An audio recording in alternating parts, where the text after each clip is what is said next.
Hello, everybody. So,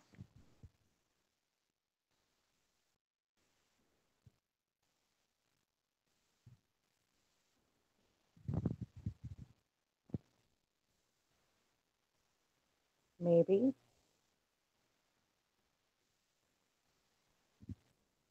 I think I'm doing it right. Maybe. Yep. Awesome. Okay. Oh, hey, David. Oh,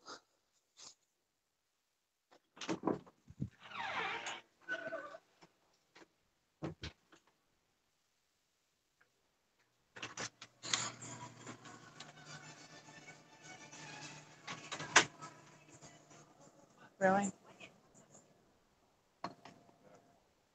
So, everybody, I figured I would do Google Hangouts instead. That way, I could make people join on.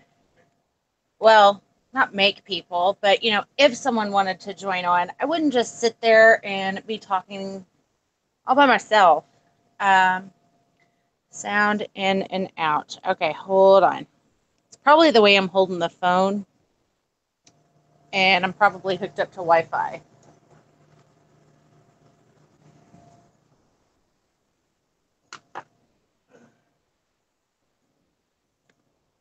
All right. And I'm not hooked up to Wi Fi, so there's the good news. Other than that, no, I can't get Wi Fi out here. Wi Fi's crap out in the garage, remember?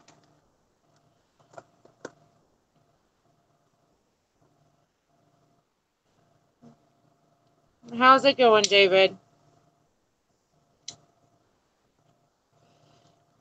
Why was it a rough day yesterday?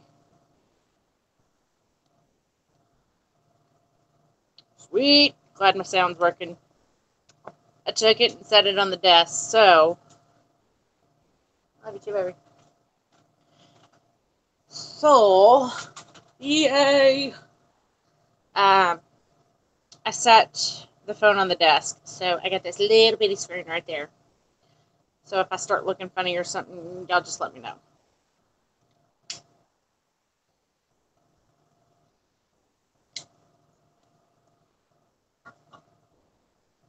But I'm really enjoying the Cult Blood Red Moon, Blood, yeah, Blood Red Moon tobacco. It's pretty freaking awesome, I gotta tell you.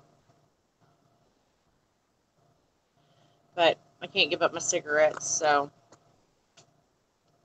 I'm smoking one of those too. I'm sorry, man. That's tough.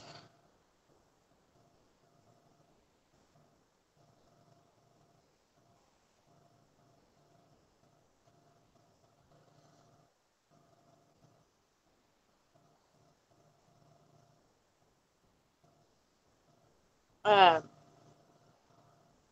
I was actually surprised it didn't rain today, and I didn't go out anywhere. I sat there and ended up finally going to bed, and turned out let me sleep till like 6.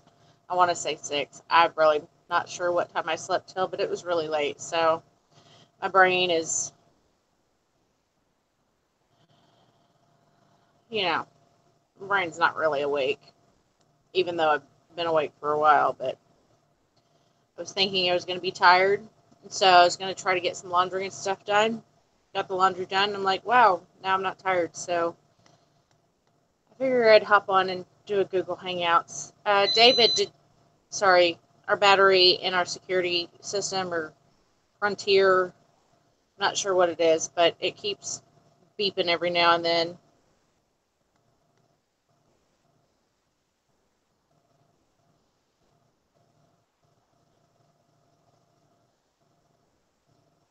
Yeah.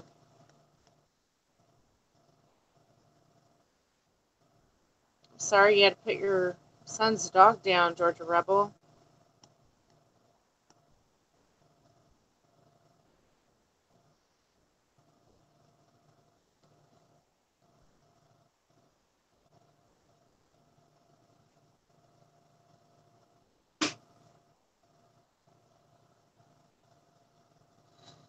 Hey, David, did you ever figure out what was the deal with Hangouts?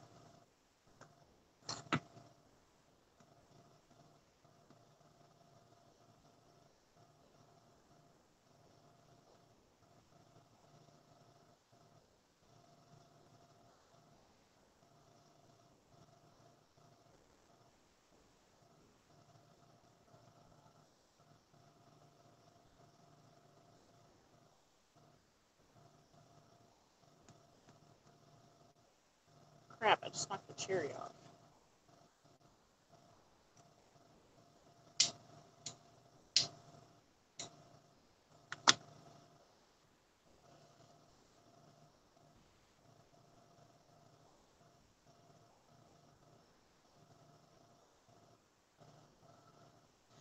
It really makes me nervous with my dog.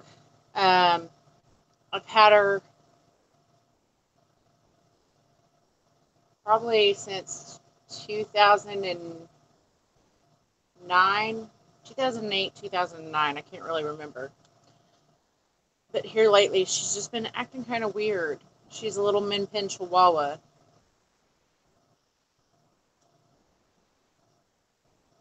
So I might have to take her to the vet soon and figure out what's going on with her.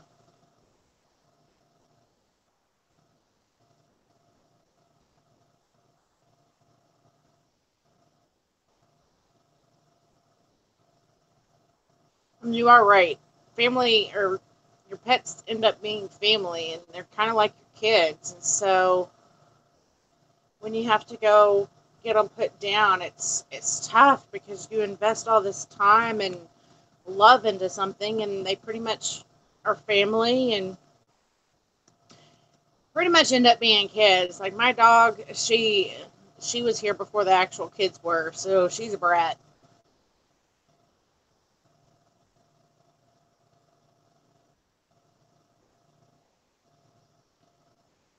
Uh, I do like gun talk.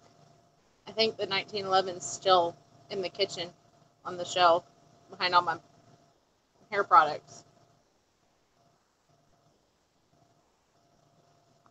I hide it back there so my son, since he just got home today, I don't have to worry about it. But hold on.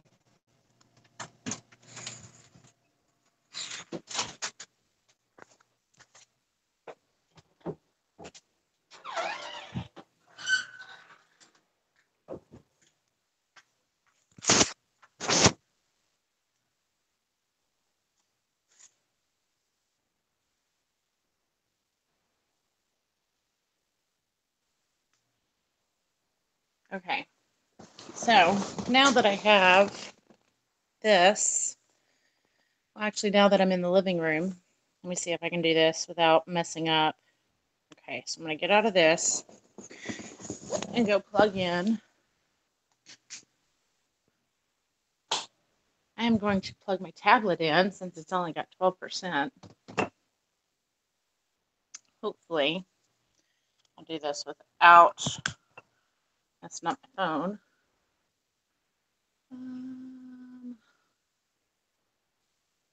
1911 is right behind my product. Yeah, I got a whole bunch of product in front of my wine glasses because, I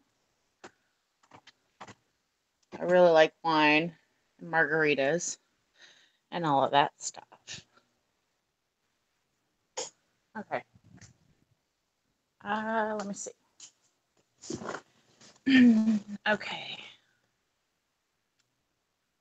I'm not really sure what's going on with my dog. She's acting a little weird.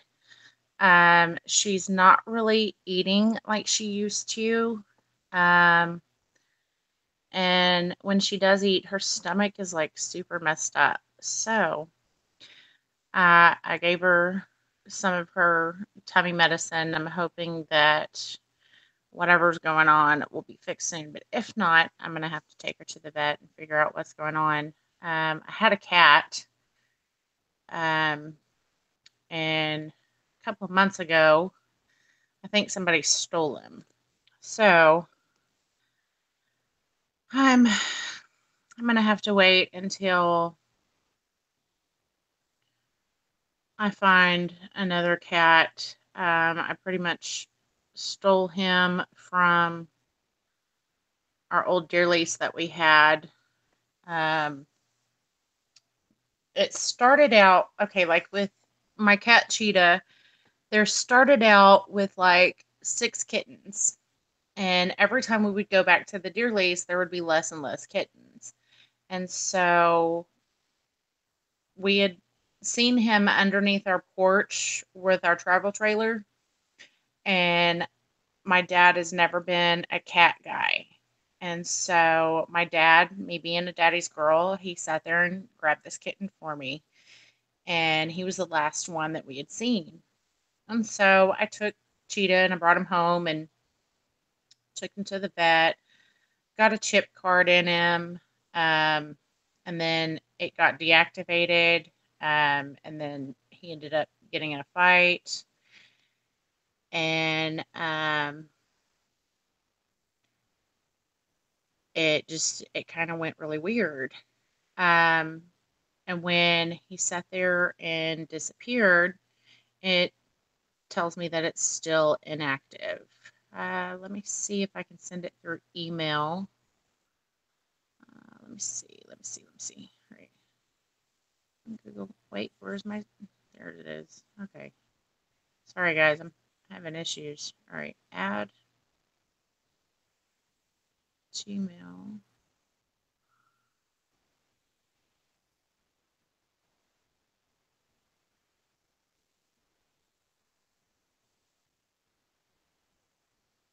Loading Gmail.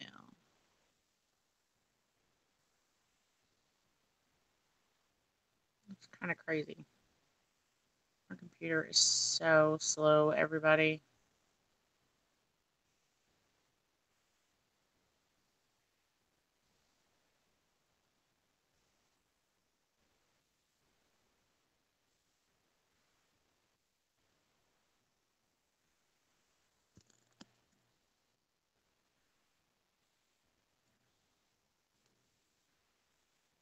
Okay. And the good news is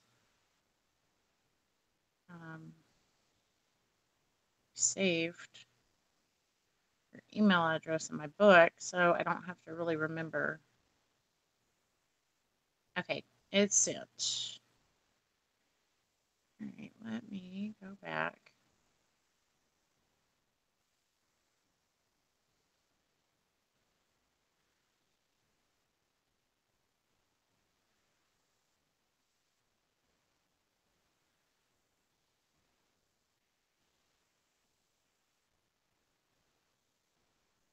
Okay. Which I need to let my dog in. That way she's not getting all finicky because I got some crackhead neighbors outside that she's probably going to start barking soon. And we live in the city, so people don't take too kindly to dogs barking.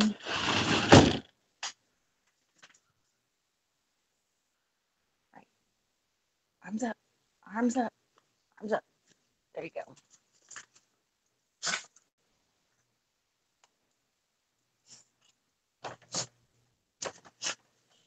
Sorry, guys, I gotta get this little girl some water.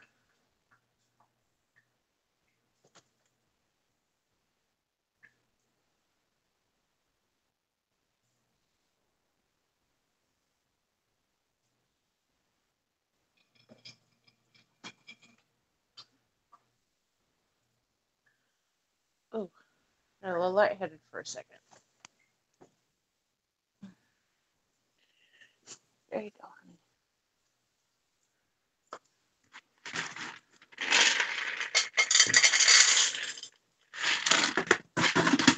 Okay. Now that I'm done doing all that,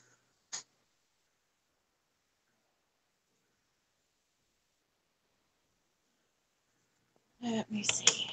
All right.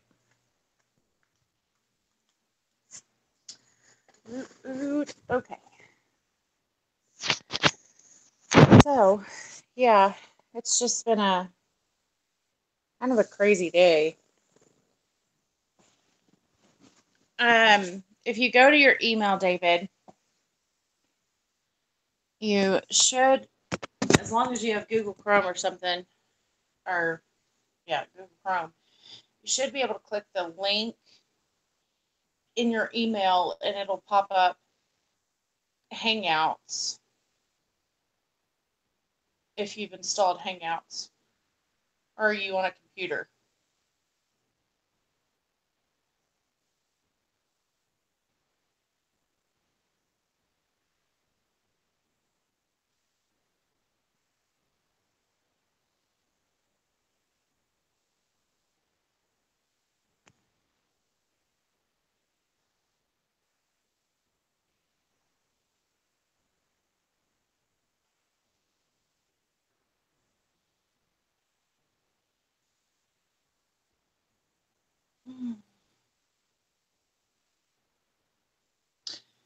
So, how is everyone doing today? I see there's three people.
Earlier, I had to keep silence of myself on unloaded media because friggin' neighbors were sitting there yelling at each other in the front yard and out in the alley, and I'm just sitting here like, oh dear Lord, oh these people are crazy. Gotta love it though. I don't know that you have to love it, but I definitely don't. My neighbors drive me absolutely crazy.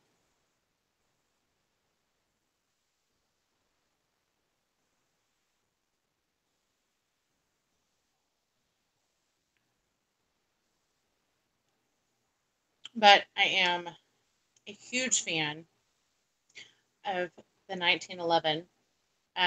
They have a couple of them at our local gun shop, and so I'm hoping that when we go to Wanamaker, I'll actually be able to get one. I was going to go to our local gun shop, but some of theirs are really, really expensive. Um, so I'm hoping that when we go to Wanamaker, we'll be able to find one that's fairly decent price. Be nice. Really would be nice if they had some decent prices at Wanamaker.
not the account I want to be in. Hold on, everybody.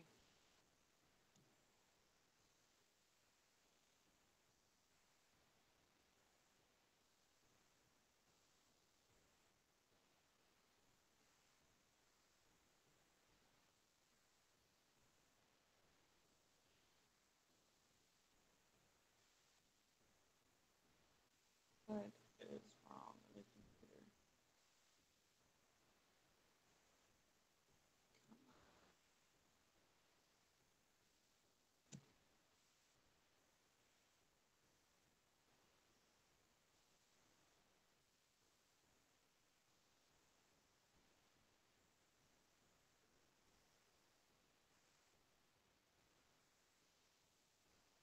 Nope, wrong one. Nope. I'm having all sorts of issues today.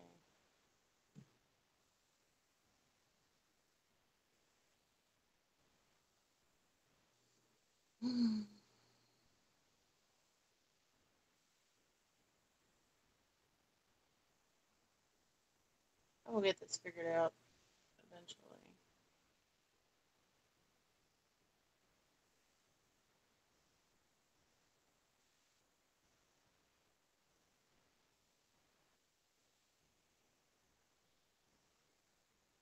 Okay, so while that is loading,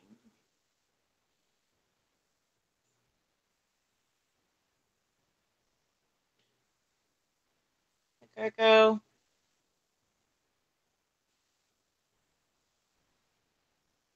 eat something big. Yeah, I don't like eating late at night. Um, I try to not eat 4 hours before I go to sleep. Um, but there are times that I just get really hungry, so I don't always stick to that, but I try not to. Hey, Nodak.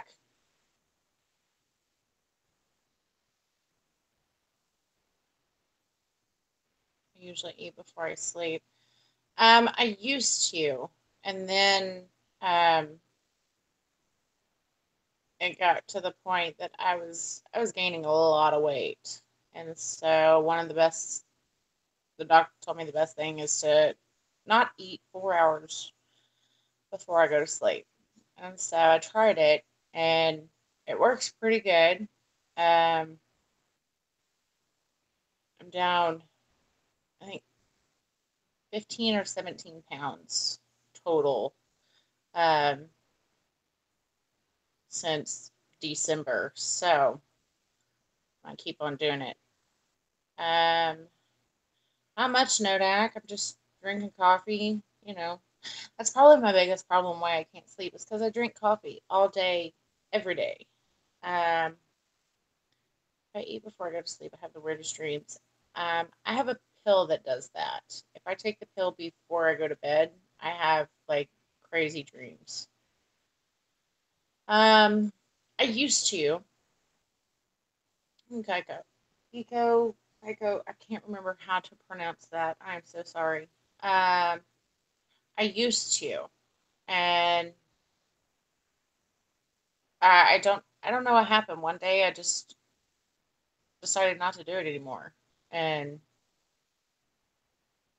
I pretty much haven't. I do smoke a lot of cigarettes, and I smoke pipe tobacco. Clover Tack was talking about this one called Colt, and the flavor is Blood Red Moon, and it's super sweet, and it smells so good. Um, oh, it is it is the best smelling tobacco I've ever had. Um, and I don't smoke near as many cigarettes, but I do smoke a lot. I really want to stop smoking in general one day, but it's just not going to be today. Maybe next month. I keep telling myself that. Maybe next month. Maybe next month. Um,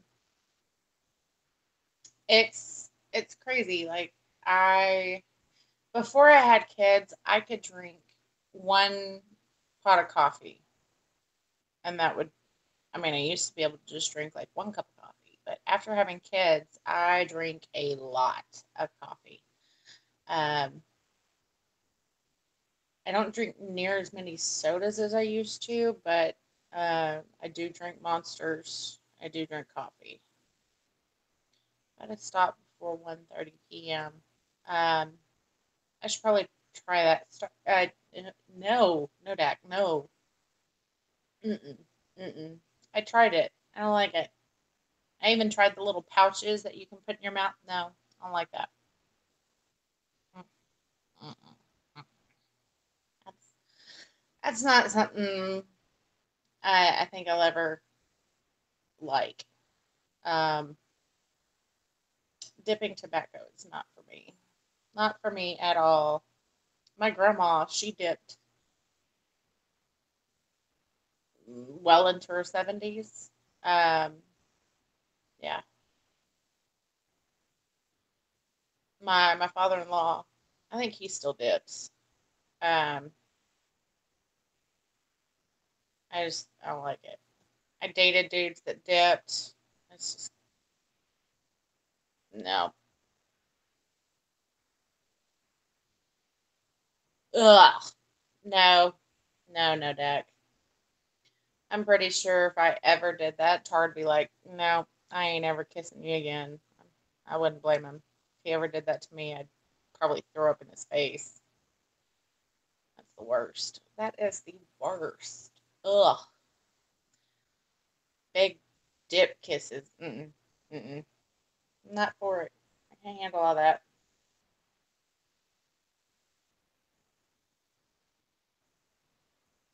But,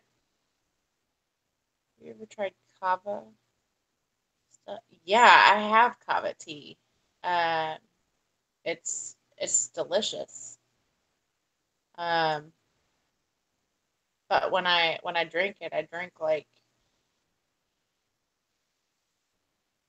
4 or 5 cups throughout the day, and I still don't go to sleep at night. So I tried chamomile tea. I tried taking some melatonin. Um, I mean, the only time I really felt like I had sleep without coffee is when I was taking NyQuil. It's kind of crazy. And I don't want to start taking NyQuil because when I wake up the next day, I felt like I've been on a big drinking bender and I feel like I'm hungover. The worst hangover from hell. That's what I feel like when I take NyQuil.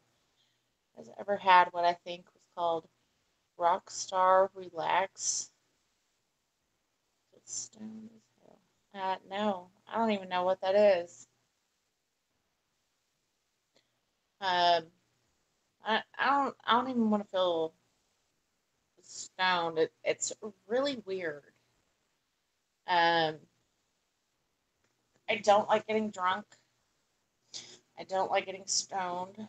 I mean, stoned, it pretty much just gives me the munchies. So I'm not trying to gain weight. I'm trying to lose weight.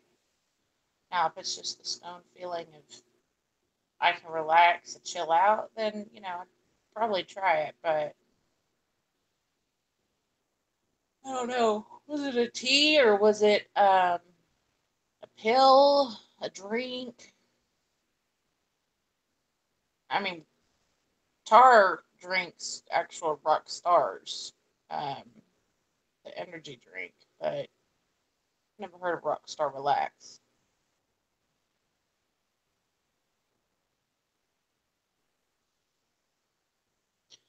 Not listening to very loud sleep.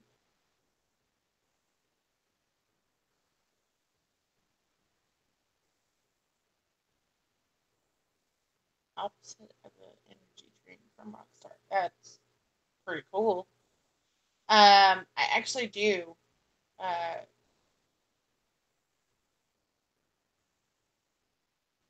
I have on my YouTube playlist. It's uh, like classical music, and I use it to make the kids go to sleep on the nights that they are just fighting sleep. I put on one. I think it's like 2 or 3 hours, and usually in about 30 minutes, my kids are passed out. But it doesn't really work for me. I even have one. It's like a lightning storm with the rain. That doesn't help. Um, a stream,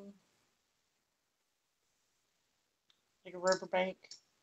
That one's pretty cool. It's got birds in it. That one doesn't work either. It works great for my kids, but um,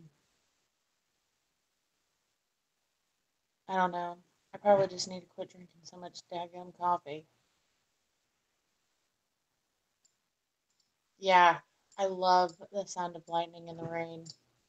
When it's raining and thundering and lightning in the daytime, it sucks because it's so relaxing. I'm like, I just want to crawl in bed, but I can't because my kids are awake. So, kind of tough.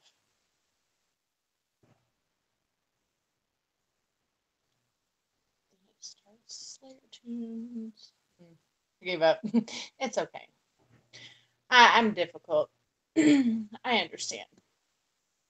It's funny that you say Slayer tunes because we were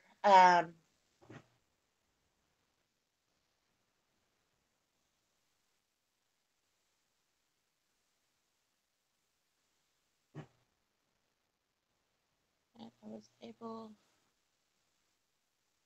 to even comment. Oh, finally got that back. I told you. It's okay. It's okay. Um, it was funny that you said Slayer tunes because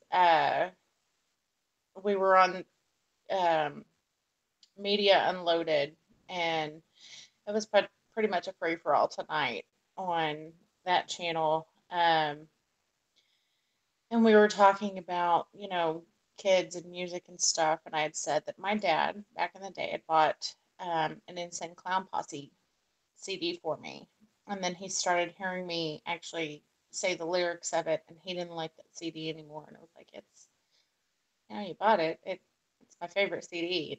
My dad still doesn't like it. But I still listen to Insane Clown Posse and um, Slipknot and a whole bunch of other ones.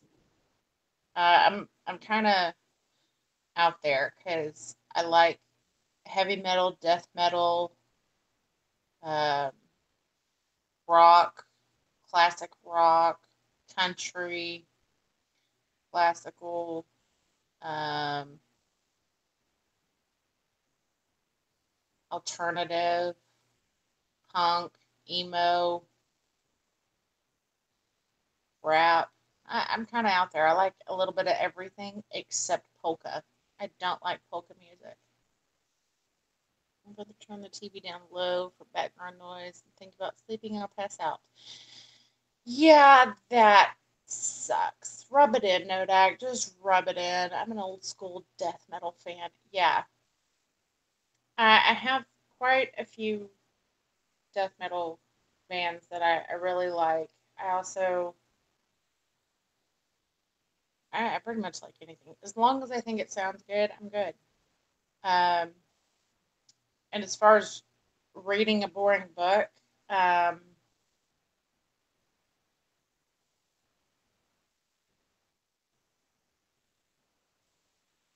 I'll have to go to like half price books and go see if I can find a boring book because every book in this house, whether even in the like the children's books, I can just sit there and read them and read them. I have a lot of books and I can read for a while. I've actually stayed up 12 hours going through two books. I'm telling you, listen to your eyes are on his YouTube channel after a glass of wine and cut out the caffeine. No caffeine, no chocolate, no hot tea, coffee, and you will start sleeping. Um, yes, sir.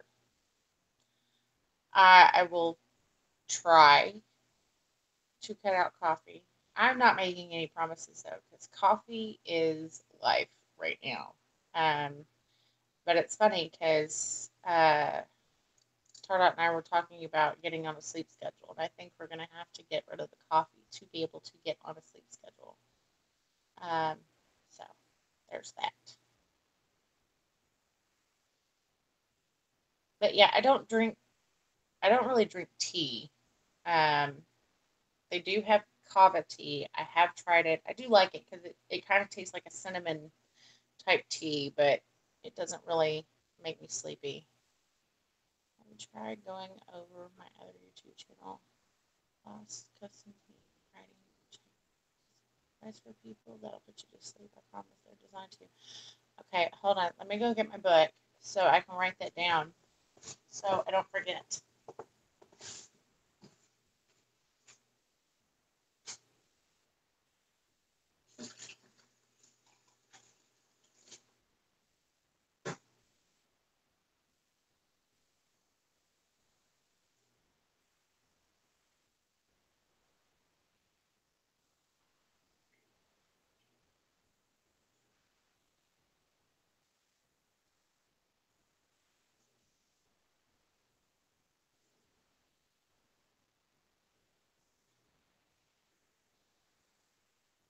Okay. Where's my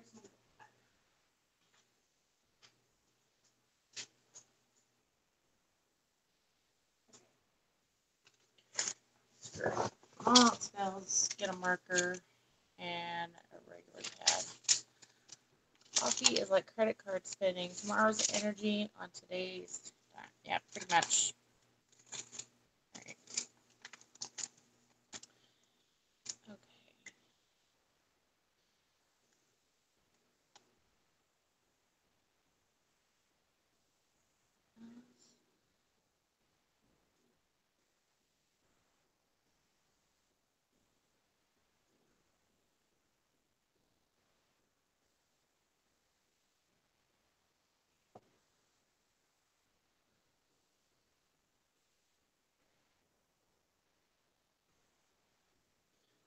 This is a psychiatrist, and he found out yesterday that my prescription for some type of anxiety medication. I've been popping in like Tic Tacs.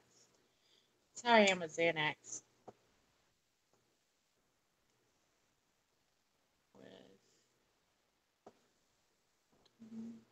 Kratom, once a day. Hmm. I do like the kava tea, but I think I really do drink way too much coffee for anything to really work right now. That and Monsters. Flesh God Apocalypse and Hour of Penance is still my favorite. Those are actually pretty good. Um, got Tardot. He found a rock. I think it's a Scottish band or might be an Irish band. Um, it's pretty good stuff. Yes, a couple of days ago, I was like, wow, I can totally get down with that kind of music. I'm telling you, I really do like every kind of music out there except for polka. I don't know what it is about polka, but it just gives me a headache. It's yeah, that's who it's by. The Yogi Tea Company. Um, it's kava that I drink. I don't know. Hold on. Let me go check just to see if I'm saying it right.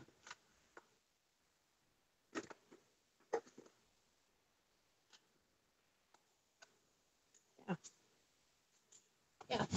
Yeah. It's Yogi Kava Stress Relief. Eases tension and promotes relaxation. It's pretty good stuff.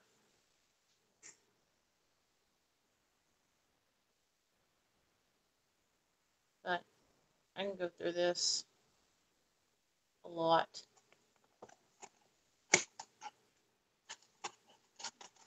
I really do go through it a lot because I only have 3 bags left. But I do like this one. I think I like this one the best just because it has that cinnamon taste to it. Little on TV.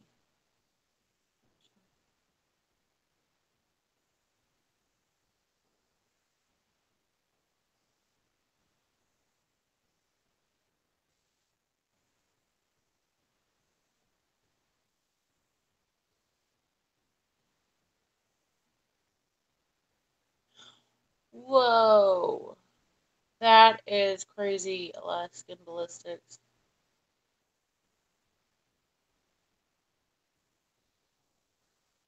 Okay, I'm gonna write that one down too.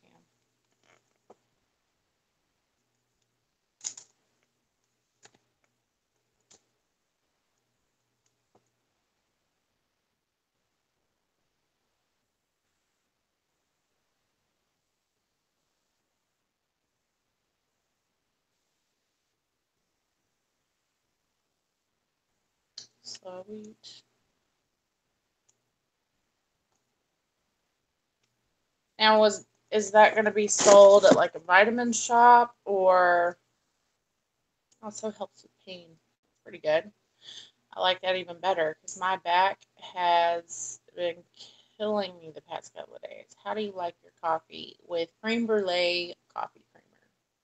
That's how I like my coffee because it's delicious. I can't drink coffee black. I buy cheap stuff. I don't like the way it tastes. Um, well, I can't even say that because my mom bought some that was like chocolate silk and I didn't even like it. I like a classic roast.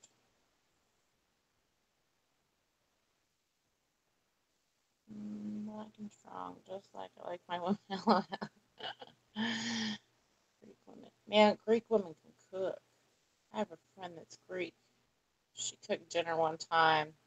All of us girls were just hanging out, and she cooked some stuff that, you know, they put they put meat on you, picking up them ribs for you.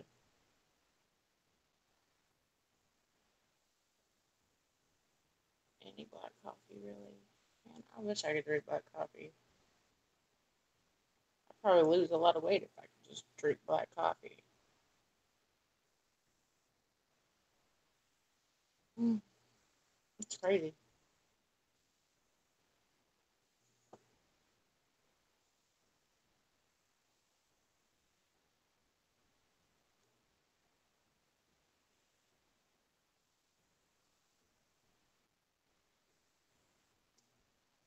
Okay, it is 1:45 a.m. and I still do not have an email from the girl in the UK. This is driving me crazy.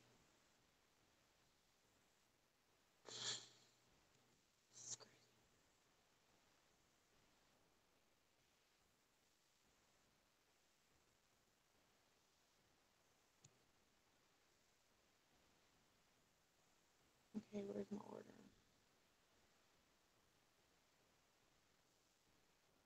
Yeah, gotta go back up.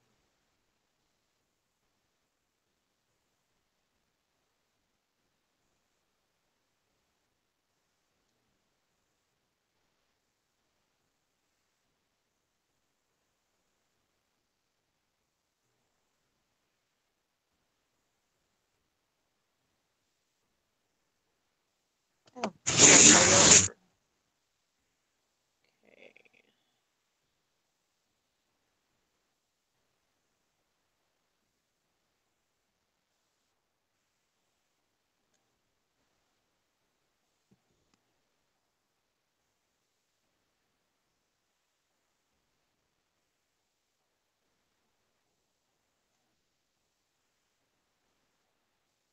Confirmed.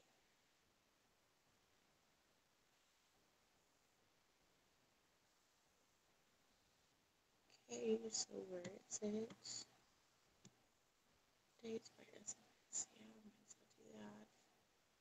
Submit.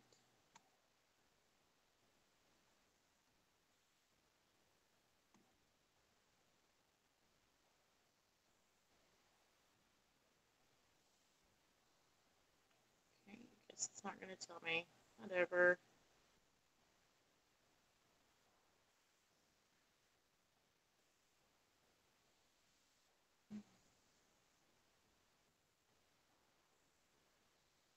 Okay.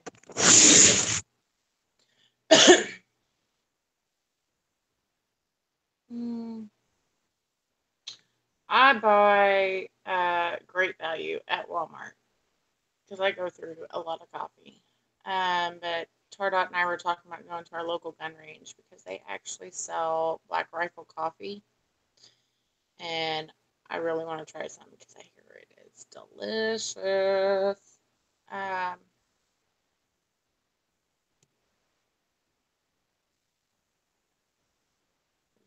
Colombian coffee is good. I haven't tried Brazilian coffee. Mm,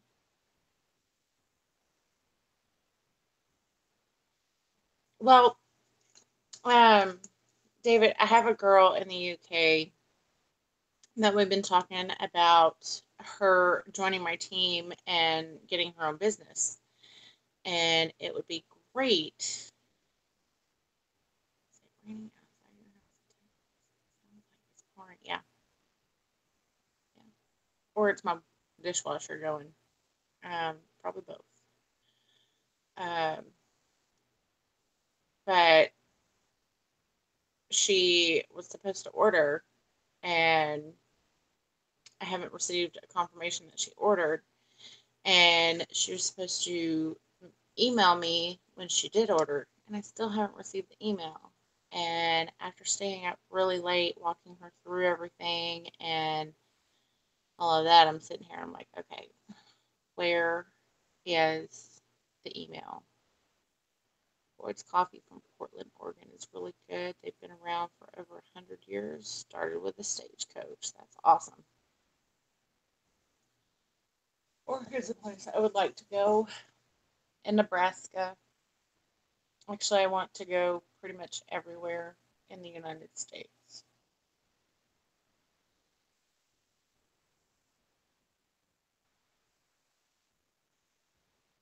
I'm really trying to talk Tardot into taking the haunted tour of America where you go like I think it's 13 or 16 states. Rest of the energy. Um, I need that because I need energy with my two kids. They really wear a girl out. There's not enough hours in the day,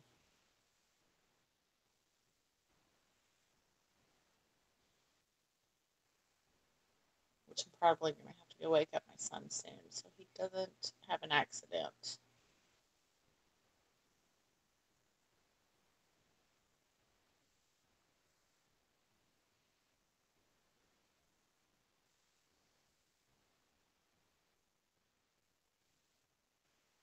Yeah, I think that's my dishwasher that you're hearing.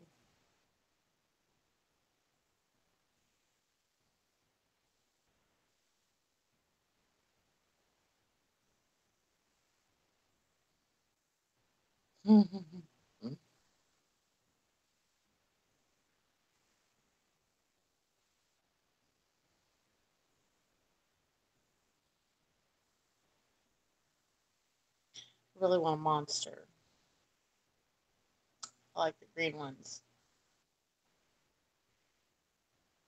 I just don't know that it's worth drinking one because it's almost 2 o'clock in the morning. If I drink a monster, probably going to be up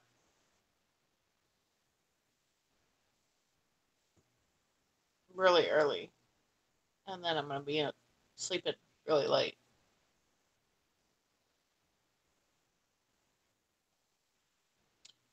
Yeah, I'm probably about to get off here too because I need to wake up my son, make him go use the bathroom so he didn't have an accident. Because little boys who drink before bed and accidents are bound to happen. I just try to prevent them. Um, but I hope you get some rest. Have a good day at work tomorrow.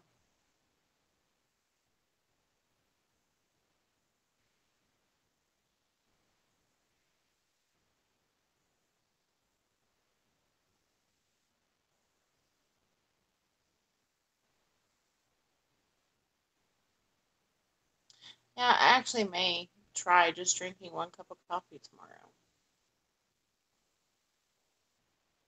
See how it goes. Who knows? I might actually be in bed by 8 o'clock. You take care, Tim. Um, Tardot and I were talking about actually getting on a good sleep schedule. I mean, I'm gonna have to get on a good sleep schedule and actually be in bed at a decent hour since we're going to Tulsa for Wanamaker next month. And everybody's talking about getting up at 6 o'clock in the morning, and that's usually when I'm finally going to sleep, like 3, 4, 5. That's usually when I'm going to sleep. So if we're getting up at 6 and starting our day in Tulsa, I've got to have a good sleep schedule before then because I don't want to be cranky and I don't want to be exhausted. So I've got to start. I got to start this crap soon, so that way I'm already on a sleep schedule by the time we go. It's gonna be kind of crazy trying to keep up with all these guys and doing all that stuff. Um,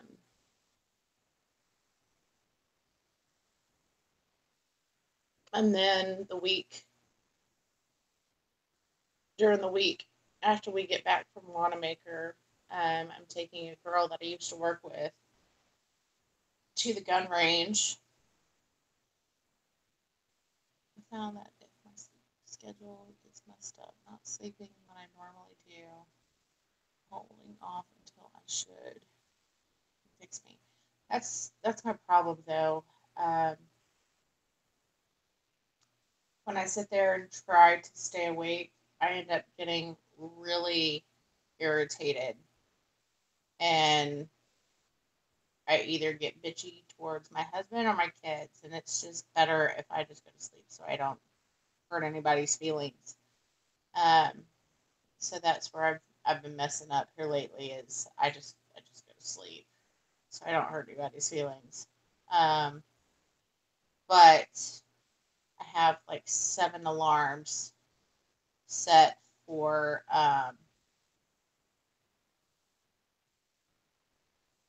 Monday. Yeah, I'm starting to pass out from whatever he prescribed me going to bed. You have a good night. So, good night, David. I hope you get some sleep and take care, okay? And we'll figure this Google Hangouts another day. Don't worry.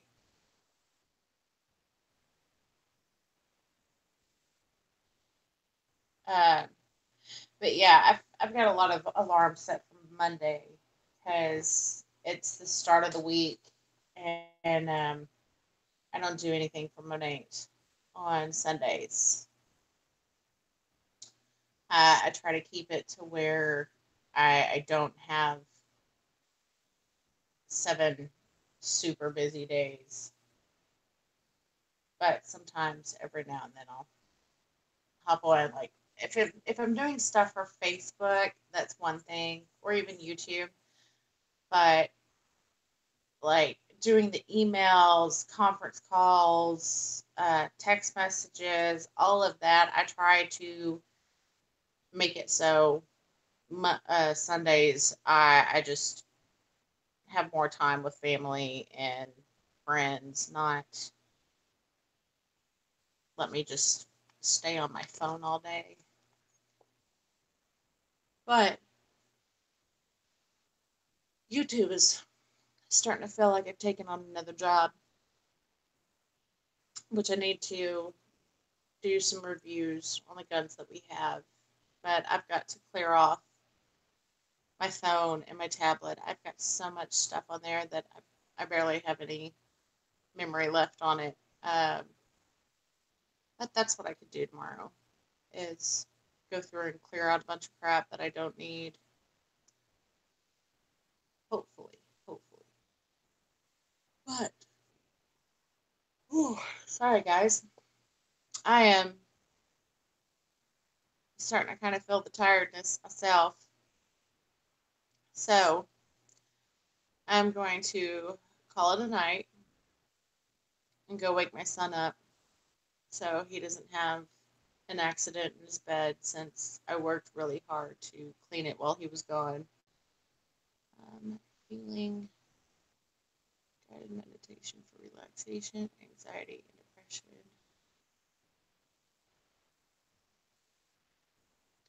Relax Club. I'm gonna relax my butt off tomorrow. I hope to. I want to sit there and see what kind of little fun projects or craft projects me and the kids can do. Um, but if it was like Friday, then my kids are going to be in a bad mood and not wanting to listen or cooperate. So we'll see how it goes. YouTube it. I totally will. Um, on.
To La Moo. Arel. Woohoo!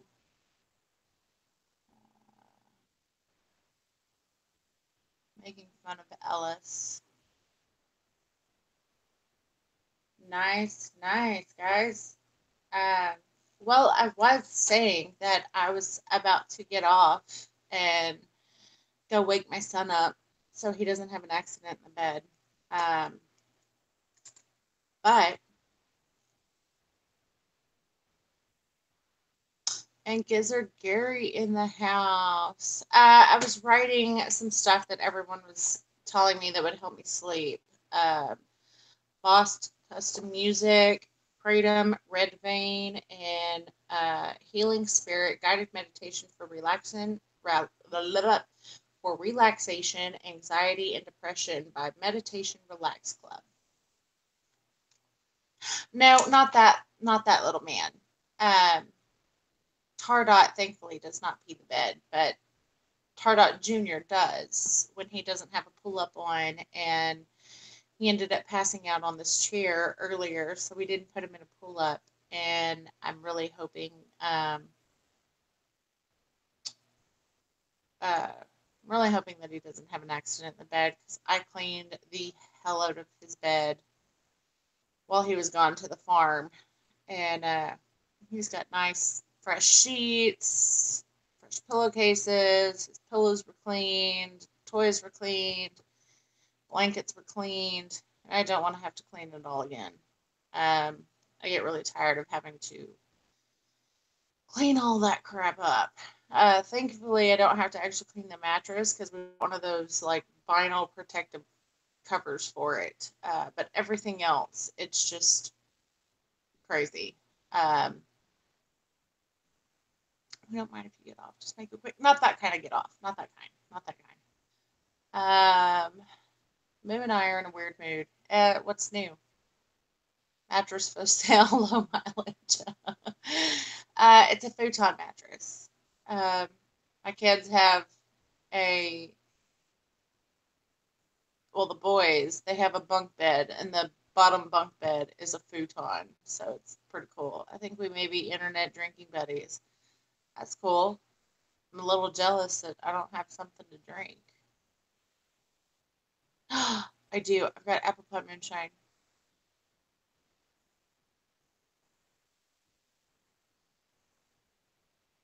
Do I want to drink apple pie moonshine right now?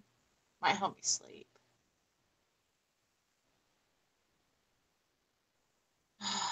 Crap.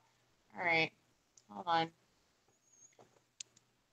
All right. So if I have to stay up, then I need someone to jump into Hangouts with me because it's not going to be any fun if it's just me talking by myself. Um,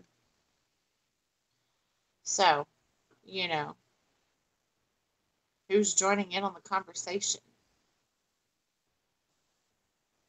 I know I'm probably going to regret that, but, you know, I'll throw the link out there for y'all.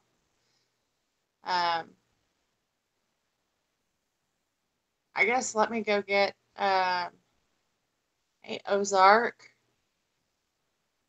I haven't had any.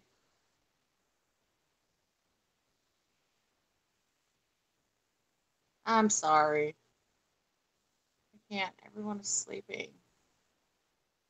Um, Excuses like buttholes. Everybody has them. They all stink. Um, anyway, I'm gonna go get apple pie moonshine. Bad no deck, no bone. Oh, that sucks. Taking away the man's bone. That's just rude. It sounds very painful. All right, I'll be back.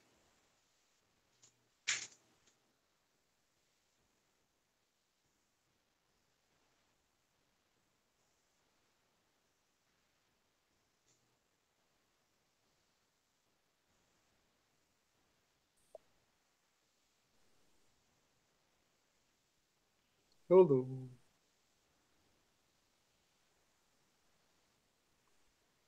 Can anybody hear me?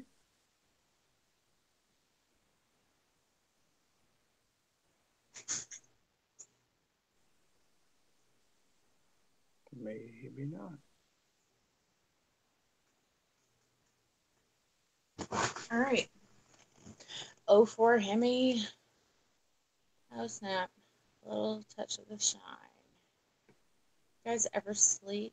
No. No, I thought that was established a long time ago that nobody ever sleeps. At least not people that come into my chats.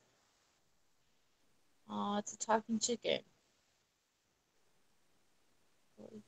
What scared you? Sleep is for quitters. Yeah, I'm not a quitter. So, apple pie moonshine. I love apple pie moonshine. Rehab is for quitters. Sometimes people need to go to rehab, though. I don't need to go to rehab. I just need some apple pie moonshine since I gotta be talking to a bunch of you yahoos.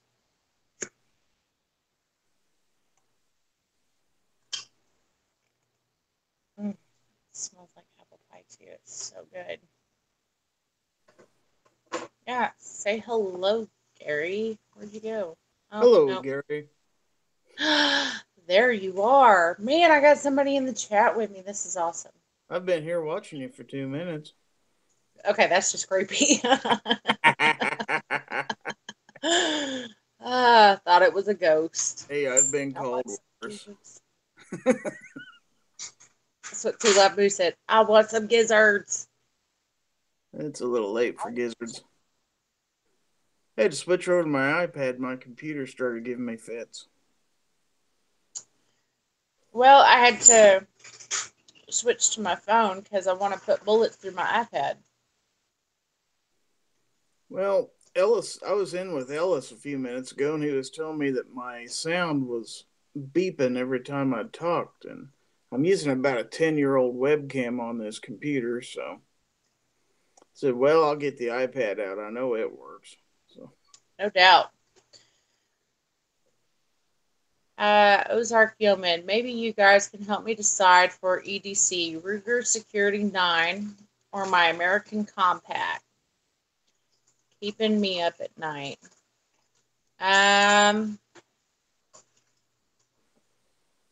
It's a tough one. That's a tough one. Well, the American Compact is a little smaller, I believe. Yeah.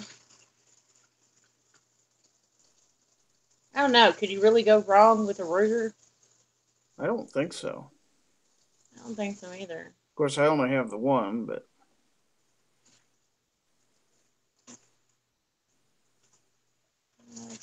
No, definitely. If I knew how to get in here, I would. What? jump in. Um,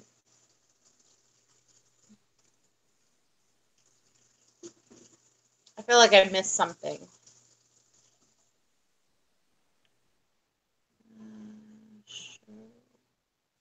Show.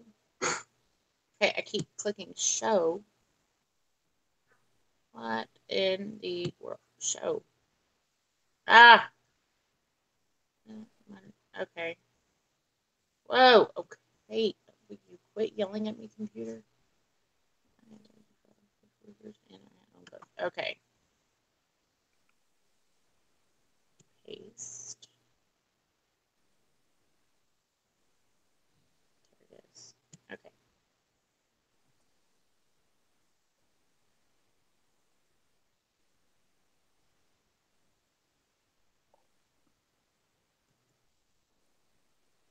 Yeah, I don't have your email, so I can't actually send the link to you.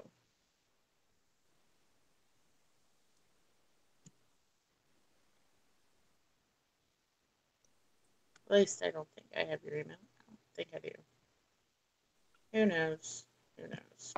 For Nodak, no, I don't. Let's see. Ozark. Do it! I promise I don't bite. Well, not all the time you don't. Yeah, I got my shots. I mean, come on, how bad could it be?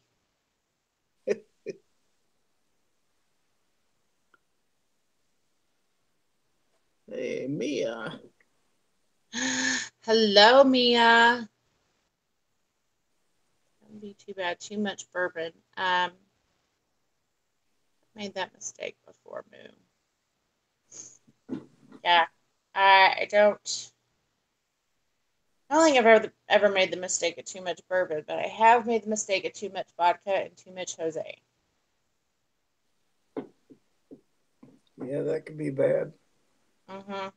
Yeah, those two I refuse. Nodak, what is your email, and I will send it to you that way.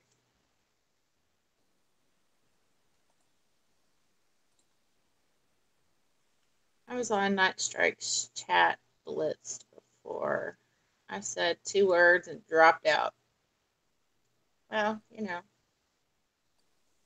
sometimes being on Night Strike's chats blitzed is a nicer way of being on his chats.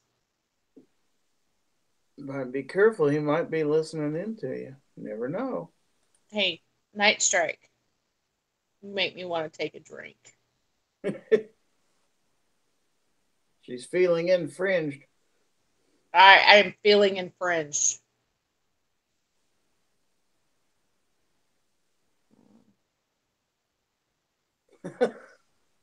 Don't I'm gonna blame have to us make for that that, agreement. RL.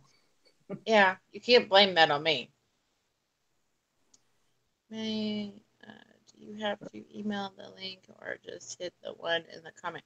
You can do both. If you send me your email address, I can email it to you, or you can hit the one in the top chat or in the chat box. I don't know what the heck that thing's called. I should know. I don't know what I'm talking about since. Don't tell people. Oh, I thought it was, apparent since I'm making t-shirts that say cover your tactical nipple. Too funny. I'm really hoping that Tardot will get those figured out and made so I can actually wear one to Tulsa because I think it'd be freaking hilarious. You get patches made too. I Stickers. should get patches made. Man, I need to order that freaking sewing and embroidery machine. Then I can make hats and everything else. That'd be Heck yeah. cool.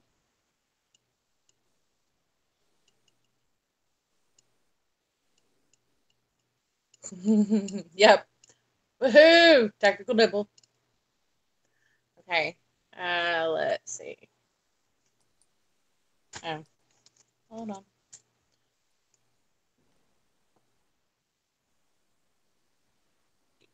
Okay. Here. And where's my little doohickey to add people? Here it is. And there.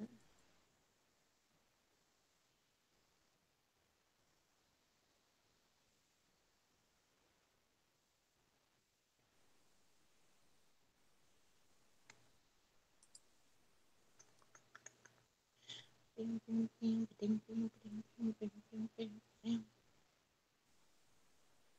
All right. Come on, computer. Quit being so daggum slow.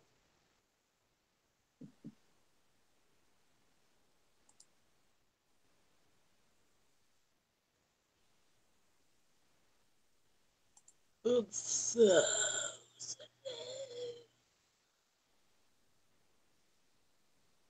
This really sucks how slow this computer is.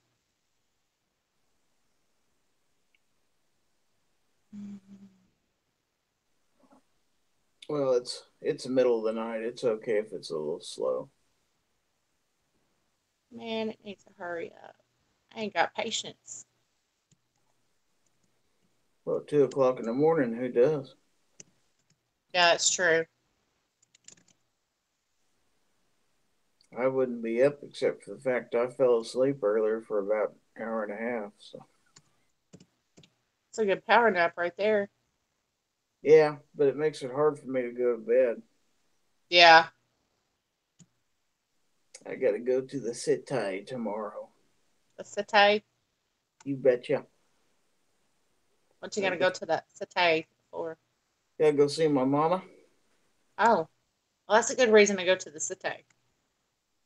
Yep, she's in a nursing home up there, so I gotta see her. She's not Well, you're doing, a good son. huh? Go see your mama. Yeah, well, she's 95 years old, so Wow.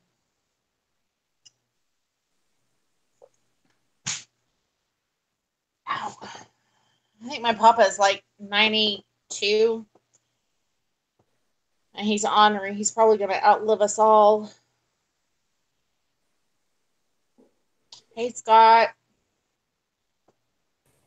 Hey, can you hear me? Yes. yeah. How you doing? All right, good deal. What you up to, Insomniacs? Being Insomniacs. How about you?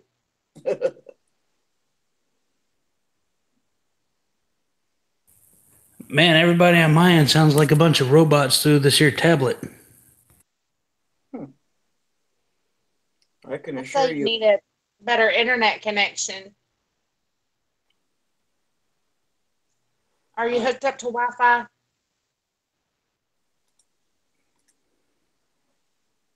Yeah, it's surprising that I don't have better cell connection, even though I'm a whopping 3 miles from the Walmart here. Man, I don't know. Is it roboting for anybody out in the chat? Yeah, you whippersnapper. That's funny.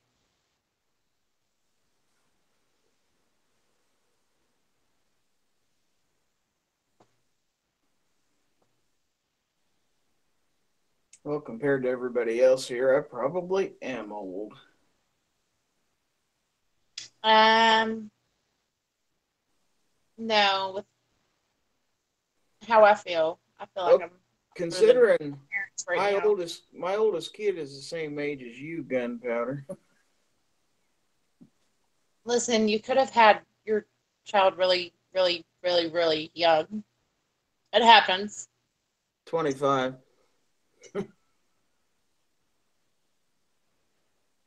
I'm 58. You're younger than my parents. My parents just turned 65. Oh wow.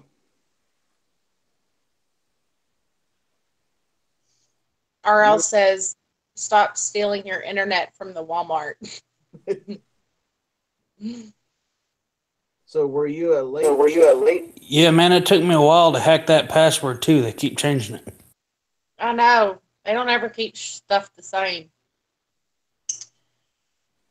What were you saying, Gary? I'm about to go in there and complain, but then I'm sure they'll say something about the gym shorts again. No, I asked you. I said, were you one of the last children in your family, or did you have a bunch of older siblings? um, I am the only child from my parents together. Um, I have three sisters, two from my dad, one from my mom from their previous marriages. Both my parents had me at 32, so fun stuff. And my parents were 37 when I was born. I have two older sisters. One of them will be 71 this year, and the other one just turned 69. So I'm definitely the youngest person in my family. Yeah, my parents decided that they were going to have another kid, and I was the most wild child, and probably the biggest daddy's girl, and definitely the biggest brat. Um, because everybody else was older than me. The youngest one was 6 years older, and the other ones were 12 years older than me. So I didn't have any competition. They all lived with other parents, so I got all the attention to myself. For some reason, when you got siblings a whole lot older than you, you're pretty much automatically guaranteed to be the brat. And I'm speaking from personal experience there. Yeah, I was definitely the brat. But it was funny because since they were older than me, 6 years old, 6 years older to 12 years older, I was the one that got hung on the back of the bathroom door and the light shut out and told that Bloody Mary was going to get me, or, you know, all the fun stuff that you torture younger siblings with. That was me. I was maybe kind of the opposite. For me, that was a good excuse to fight dirty because I was half the size. Well, it was funny because once I got into middle school, my sisters didn't mess with me. It was just before the age of 7. Then after 7, I didn't get messed with. Yeah, I wasn't afraid to take on two or three in the schoolyard ever because I always fought my brother and his friends that were 7 years older than me. Yeah. My truck is older than me. My niece had a truck that was older than, or a car that was older than her, and that's what I thought was really funny. When I started working at the job I have now, well, I'd been working there 5 years before you were born. How about that? Man, make me feel like a child, why don't you? You were all Well, responsible and everything. yeah, that's true because I've been out there 38 years. So, That's pretty rare to find anymore, being in one place that long. well, I was lucky enough that they decided to build a nuclear power plant 3 miles from where I grew up. So, it just worked out good. Everybody else in my Carl, town moved out of town and stuff, moved to the big city. I stayed around home and I'm making just as much money as they are. So, haha. dang. Earl said his wife has the accident. She's 34. I don't know what it's like to have one of the oops babies. hopefully I don't ever find out.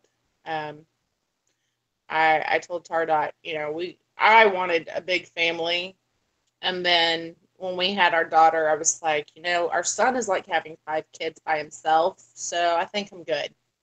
I'm good.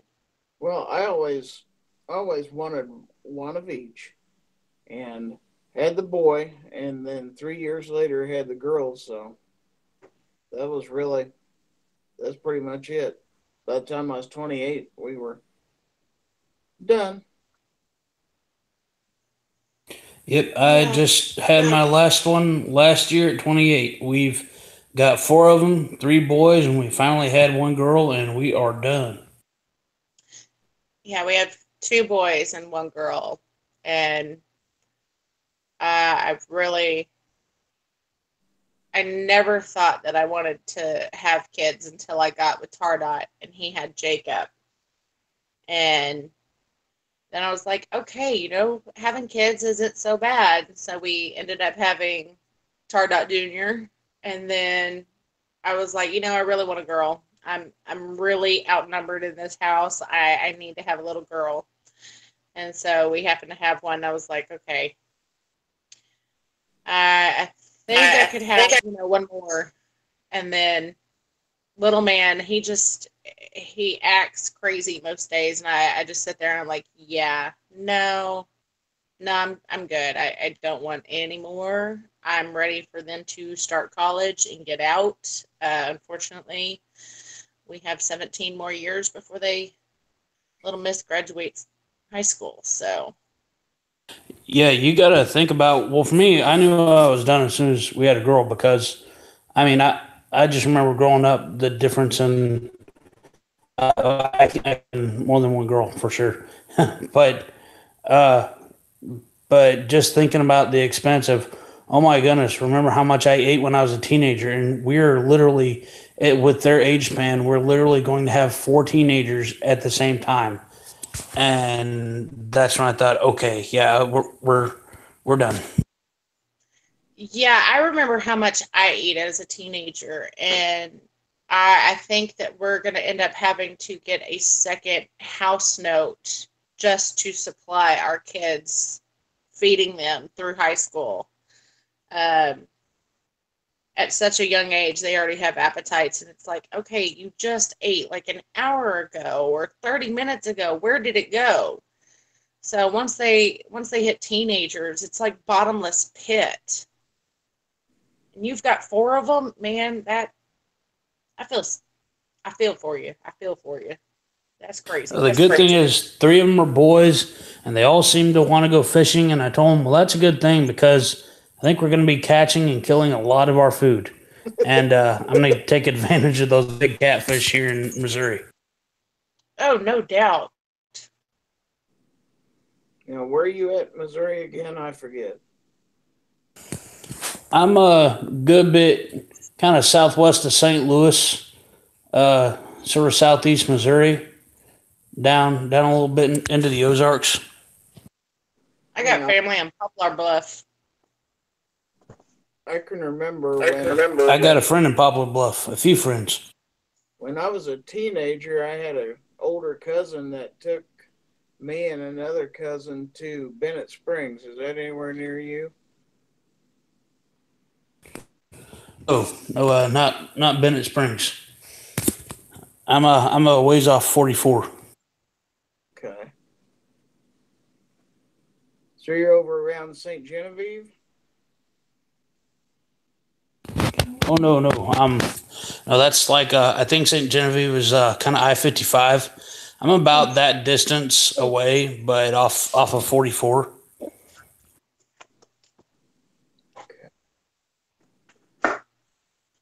I'm not real familiar with that part of Missouri.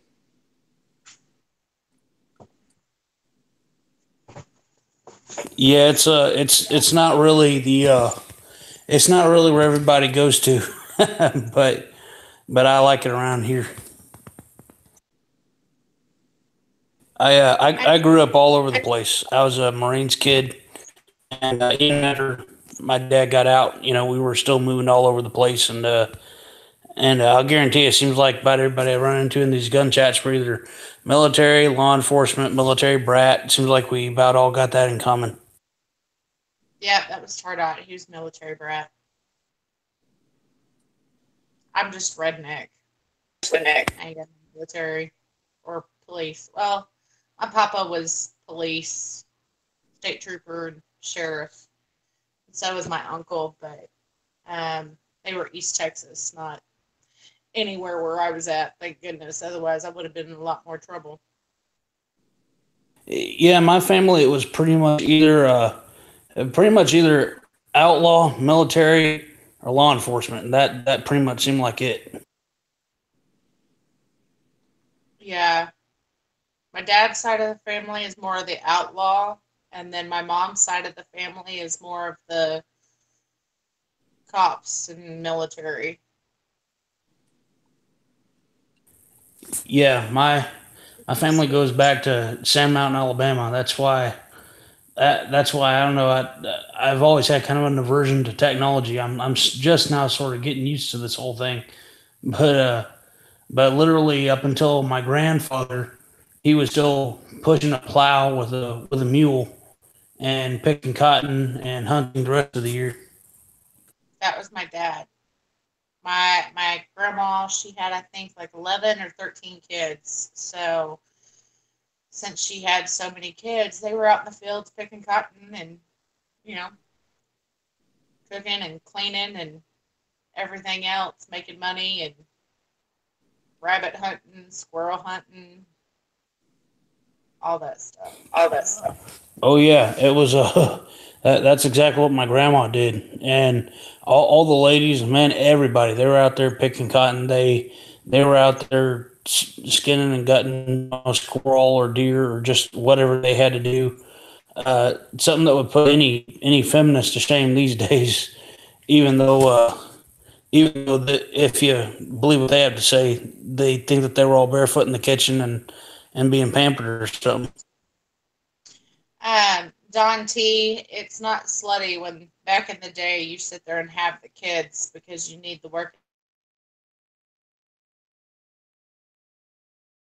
Yeah, exactly. My dad was one of 5 brothers, and there was one older half sister, but she made a point to say that she was not one of that family with that last name, of our family with our last name. Because apparently there is a reputation, an outlaw reputation associated with us. We kicked off my own dang show. This is ridiculous. Yeah, well, I got kicked off with you. Man. Yeah, They're for sale. part of the farm. You had a lot of kids, so you had working hands. It's different nowadays. Yeah. Lucky if you can sit there and get kids to help with chores around the house. Yeah, my dad's family had 7 kids. My grandpa's had 13. Yeah, That sounds like my family.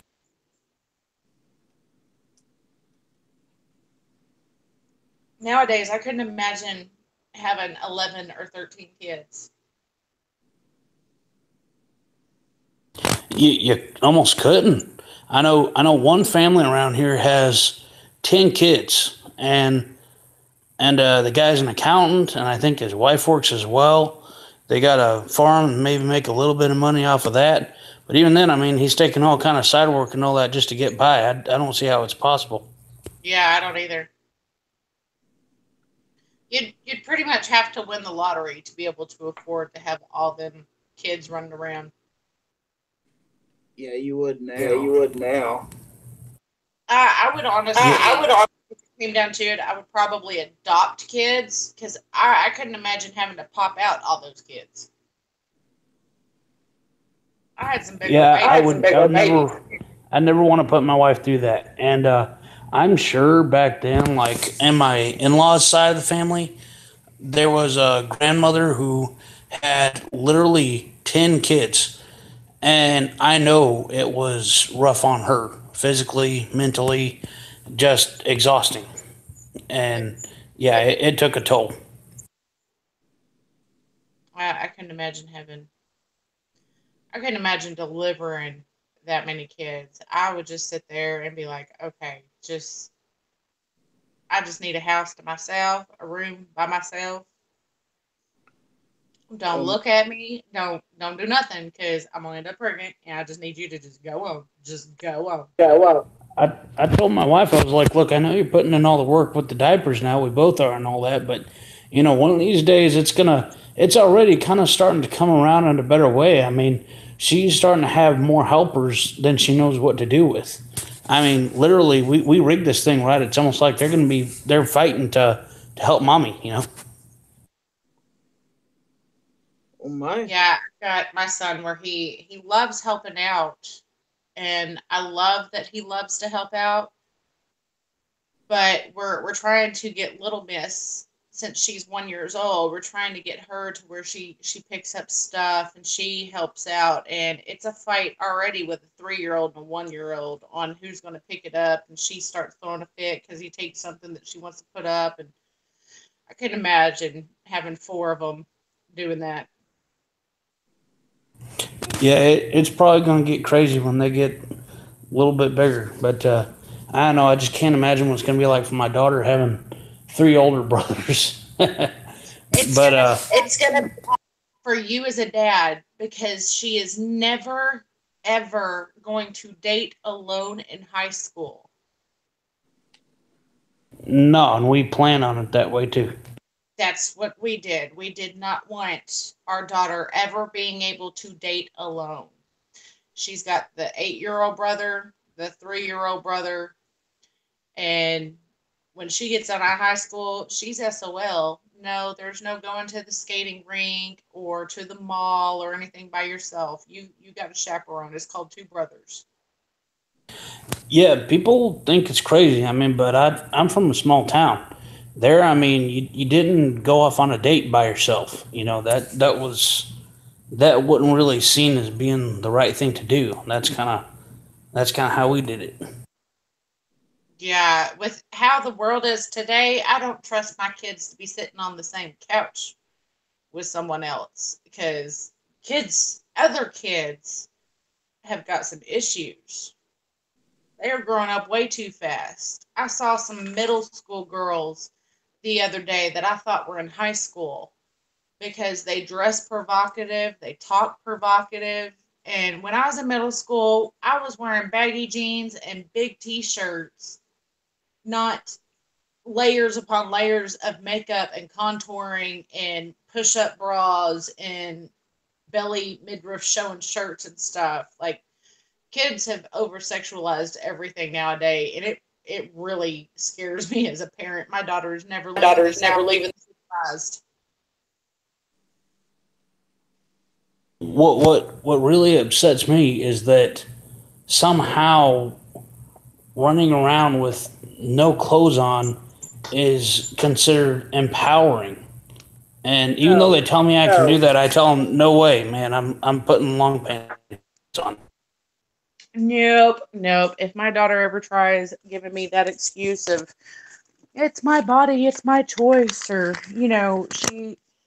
whatever these kids come up with, my answer is Well, no, but a big hell no.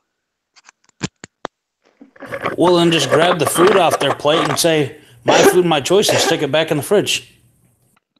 Well, I think I'm going to do something better and sit there and make it so Tardot has whatever outfit she thinks she's going to walk out of this house with, and be like, hey, go put this on, and show her how ridiculous it looks. Or better yet, tell the three older brothers, all right, that's fine. From now on, the three older brothers are now your fashion consultants. That too. there you go. Yeah, I was one of the wild child out there. I sat there and had some short white shorts that I stuck into my backpack so that way I could take them out with my friends. And I got away with it for, a little while. And then I forgot I was getting picked up and had them still on when my mom showed up and my dad was in the car with her. And yeah, I got my butt chewed out. But as I should Yeah, have, because I was 17 years old. But yeah, and I have noticed kind of more of a dichotomy now. I mean, when we were teenagers, that was kind of more the general problem, with everybody trying to toilet. But now it almost seems like it's gotten to be such an extreme, and I mean these extreme groups. Now you have, I mean, when we were in, we had the goths, we had the whatever. Now it's everything has gotten so much more extreme that it's almost like teenagers don't want to be affiliated with that. There are teenagers who kind of seem to be a little bit more modest and have a little bit more. I mean, I've looked at the statistics. They say that teens are actually doing drugs and drinking less than we ever did. Yeah. I think maybe we scared them straight. Maybe. I don't know. I know that there's some of the middle schools around me. It really makes me take a step back. And I never really thought that I was, into that whole parent mentality until you see kids that are around your own kid's age, like our 8 and about to be 9-year-old son. I see little girls dressing in stuff that I dressed when I was 21, dressing like this. And these are young kids dressing like this. And I'm like, where is your mama? Where is your daddy? Do they know you're out in that outfit? And then, my friends are sitting there looking at me and they're like, that's not your kid. I know, but apparently her own parents ain't asking her questions. Where are her parents? That is not appropriate. Go put some clothes on. Honey, put a towel over you. You got too much exposed. Cover it up. But my one saving grace in high school was I kind of realized early on that any girl that was doing that may have kind of had some dad issues or home issues or whatever, and I didn't want any part of that. I was scared of what might happen there. Yeah, with little girls dressing like that, it really worries me. I mean, I was an adult dressing like that because I was confident in myself, and I was an adult and I could handle the attention that came from it. But when you have a little child dressing like that, they don't understand the responsibility that comes with that. Even middle school kids, when they look like they're in their 20s and they're in middle school, there's a big problem. And they crave the attention and they enjoy all the dudes hitting on them and stuff. And then you wonder why girls are getting in these situations where you're letting your daughter, who is 11, 12, 13, 14, walking around looking like she's in her 20s, and you're not explaining to her the responsibility that comes with looking the way that she does. And people are more developed. That's the scary part. Yeah, and I'm not 100% sure on this. I've heard that they're putting so many more GMOs in our food now that it's messing with kids, natural process and development. That might be true. I totally believe it. I'm sure it's also environmental factors. The majority of our genetic factors are determined, and also mainly when they go into effect, are determined by our environmental factors. In other words, the situations we place ourselves in, and that's I'm sure that's also got to be part of it. It's scary. I remember at the age I felt like I was one of those developed kids, but I go by the middle schools now and I'm like, oh, that's a mom picking up her kid. No, she's got a backpack on because she's going to school, and they're way more developed than they should be. I mean, there's no middle schooler out there that should have a bigger chest than a grown woman. There's something wrong with what these kids are eating if they are reaching puberty and maturing their bodies like they are at such a fast rate. Because when I was a middle schooler, it wasn't as developed as nowadays. This is like some crazy, scary stuff going on with our kids. Oh man, you're scaring me now. What it's going to be like having a daughter? No, but and I can't like you're waiting for the girls. Yeah, yeah, and you're relating what it's like for the girls now, and me, I'm looking at the guys, and I'm seeing what's going on with the guys, and really exactly what you said, attention. I think in the '80s we had a lot of kids that were they were known as the latchkeys generation, Gen Yeah. Xers, whatever, kind of going into millennials, that they were raised by MTV and television, kind of walked themselves home. And I was part of that generation too, that we were free. I mean, I could ride my bike, rode 10 miles away from home, hung out with my buddies, whatever. You're not going to see that nowadays, of course. But back then, a lot of those kids, they had, I think, all the discipline. They were disciplined heavily, but they didn't get the attention. And it's got to be a balance of discipline and attention. Yeah. Now, what we have is they're showering them with the attention and trophies, and you can do no wrong, but you're not having the discipline. And it's gone too far in the other direction. And then not only that, I mean, in schools, let's be honest, boys aren't allowed to be boys anymore. Girls are taught to ignore their kind of nurturing maternal instinct, and boys are taught to are taught that their masculine energy or just being a boy is wrong. And they're disciplined for it. And instead of having someone guide them and teach them, no, this is the positive way, you focus your energy and you allow your own natural energies and inclinations to give you something productive to do. Instead, they're taught to try to ignore their instincts and try to be what modern society and politically correct society tells them they're supposed to be. And I really think that is like the key problem that's leading to all the chaos that we've seen just in the last month. Yeah, my dad, he taught me at a very early age that, boys are going to be boys, but I can stand up for myself. And I used to get the crap beat out of me by boys in the neighborhood, especially ones that were in karate. So my dad taught me before I ever went into elementary school, kick them in the nuts. If they start hitting on you, kick them in the nuts, knee them in the nose, run home. And so that's what I did. And now you've got it to where boys, I mean, they're not allowed to be boys. You don't see a lot of parents letting their kids go outside and play. And granted, depending on where you live, it's an understandable fear. Like, we live in the city, and I wouldn't trust my kids. Well, not that I wouldn't trust my kids, but I don't trust the situation of my kids being outside and playing and it being safe for them with kids being abducted all the time. And so Tardot and I are actually looking into moving to the country so my kids can have that experience of being able to go play outside and be safe on your own land and enjoying outside. Where we live in the I do have a little bit of a funny story about that. I'm sure, we need to lighten the mood anyway. But we finally got out to the country. We lived in a double wide. It was kind of in a little neighborhood. Did have one advantage. It was a 35-acre lake there, so I was able to fish for food a lot. But we finally got, where we are now. We got some acreage, and everybody around us has got acreage. We got woods in the back. But the way the landscape is, the woods kind of narrowed down in the land behind my place here. And of all things, I got my kids just where they were comfortable running out and playing. Like, man, go free, go out there.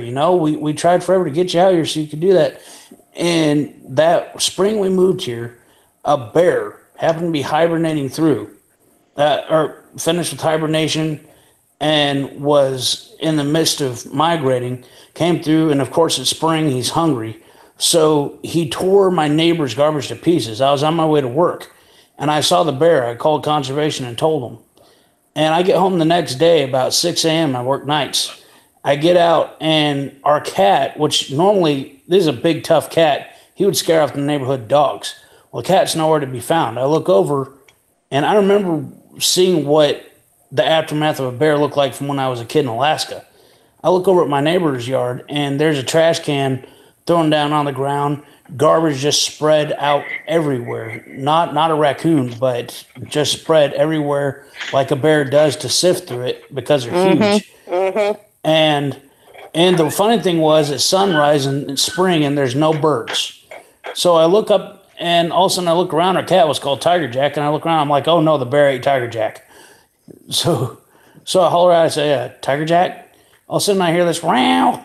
I turn around, I look straight up, and in the elm tree about 80 feet above me, that cat is clinging for dear life to the dinkiest little branch and swaying back and forth in the breeze. Oh. But the downside of that now is for the last 3 years since then, I've been trying to convince my kids, no, there's no bears in the woods. Go play. It was migrating. Yeah, if they saw the bear, good luck convincing them of that. Oh yeah, stupid me. I was describing to my wife. I was like, "Yeah, man, I saw that thing last night on my way to work." I was like, "It was a black bear, but man, it was huge. I mean, it's full grown. It was probably a male." And I'm describing to her how big this thing is, and then what it did to the neighbor's yard, and then I was like, "Man, I thought it ate the cat," you know. And when you're a little kid in Alaska, I mean, this is just life, you know. You get used to it, but where we are in the continental United States, I mean, it's just not even here. It's not that common, you know. It's pretty rare. Yeah. And so yeah, and then all of a sudden I'm describing that, and I turn around and look, and there's my kids with their eyes about the size of saucers, and I was like, "Oh, that was a mistake." Yeah, in East Texas, the game warden had sat there and said that they had let loose some, I think it was black bears, to kind of get the population back up. And, if you see them, don't shoot them. They're trying to reestablish the population. And so on the deer lease that we had before, it was like 2,000 acres. And we would sit there.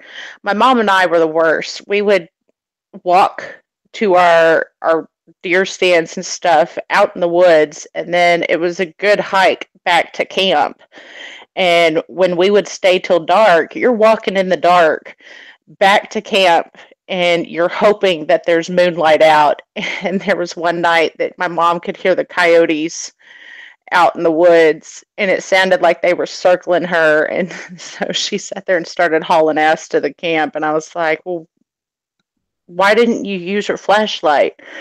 And she was like, well, because they're coyotes. What if they go to the light and eat me? I was like, Mom, you have a gun. And she's like, well, I didn't think about that. And so we always made sure that we brought our guns back with us. And we never saw any of the brown bears or any of that, but we did see, mountain lions and wolves and coyotes and stuff like that. But nothing ever messed with us. But when you're out in pitch black, it's a scary thought of, I am on something's food chain out here. And there's a long walk back to camp. And if something does attack me and I can't shoot it, it's going to be a long time before someone can find me. Yeah, I used to just be pretty much straight up 9mm. Before that, I had 40. Ever since the bear thing, I've been straight up 45 Super, and I pack that bad boy with 10+1 in the chamber anytime I go out there. Right. Yeah, Tardot, he has a freaking sweet 1911 and 45 caliber, and I'm about to start using it as my everyday carry once I get a holster that I like. The one he has, it's a little too bulky for me, and when we go to our farm, it's now, the one we're at now, it's only 21 acres, and so it's not really far to get back to camp, but it's still out in the woods. And yeah, there's no way I'm going out there with nothing. Yeah, how about you, Giz? I don't want to leave you out of the conversation here. I know you guys got quite a few coyotes there in Kansas, don't you? Yeah, out in the country they do. I mean, I'm in a small town here of about 1,000 people, but yeah, we got coyotes right now here in the city. I just about ran into a raccoon the other day, a big fat one. So plenty of those. But yeah, we got coyotes. There's no bears here or anything like that. So Yeah, we had an interesting spell here with a really big mama coon, and she got bold enough to actually climb up right on the front porch. And I mean, our front porch is completely fenced in, almost like barricaded. We even got a gate goes up on the front, to block off the wildlife from getting on there. And we had a nice big, full moon. I go out, I sit down, I hear the scurrying. I turn over and look to my left, and I'm looking eye to eye with this biggest, baddest mama coon I've ever seen. She turns around and hightails it out of there. And at first, I didn't know what I was looking at. I just saw a really huge critter moving in the dark. So I had my pistol on my side, so I pulled my pistol and had it prone. Because at that point, I just knew something was moving on the porch and scurrying, and looked like it was coming toward me. So, I'm following from my flashlight. By the time I finally find it, shine it over there, I just see the hind end of the coon jumping over the edge and running back.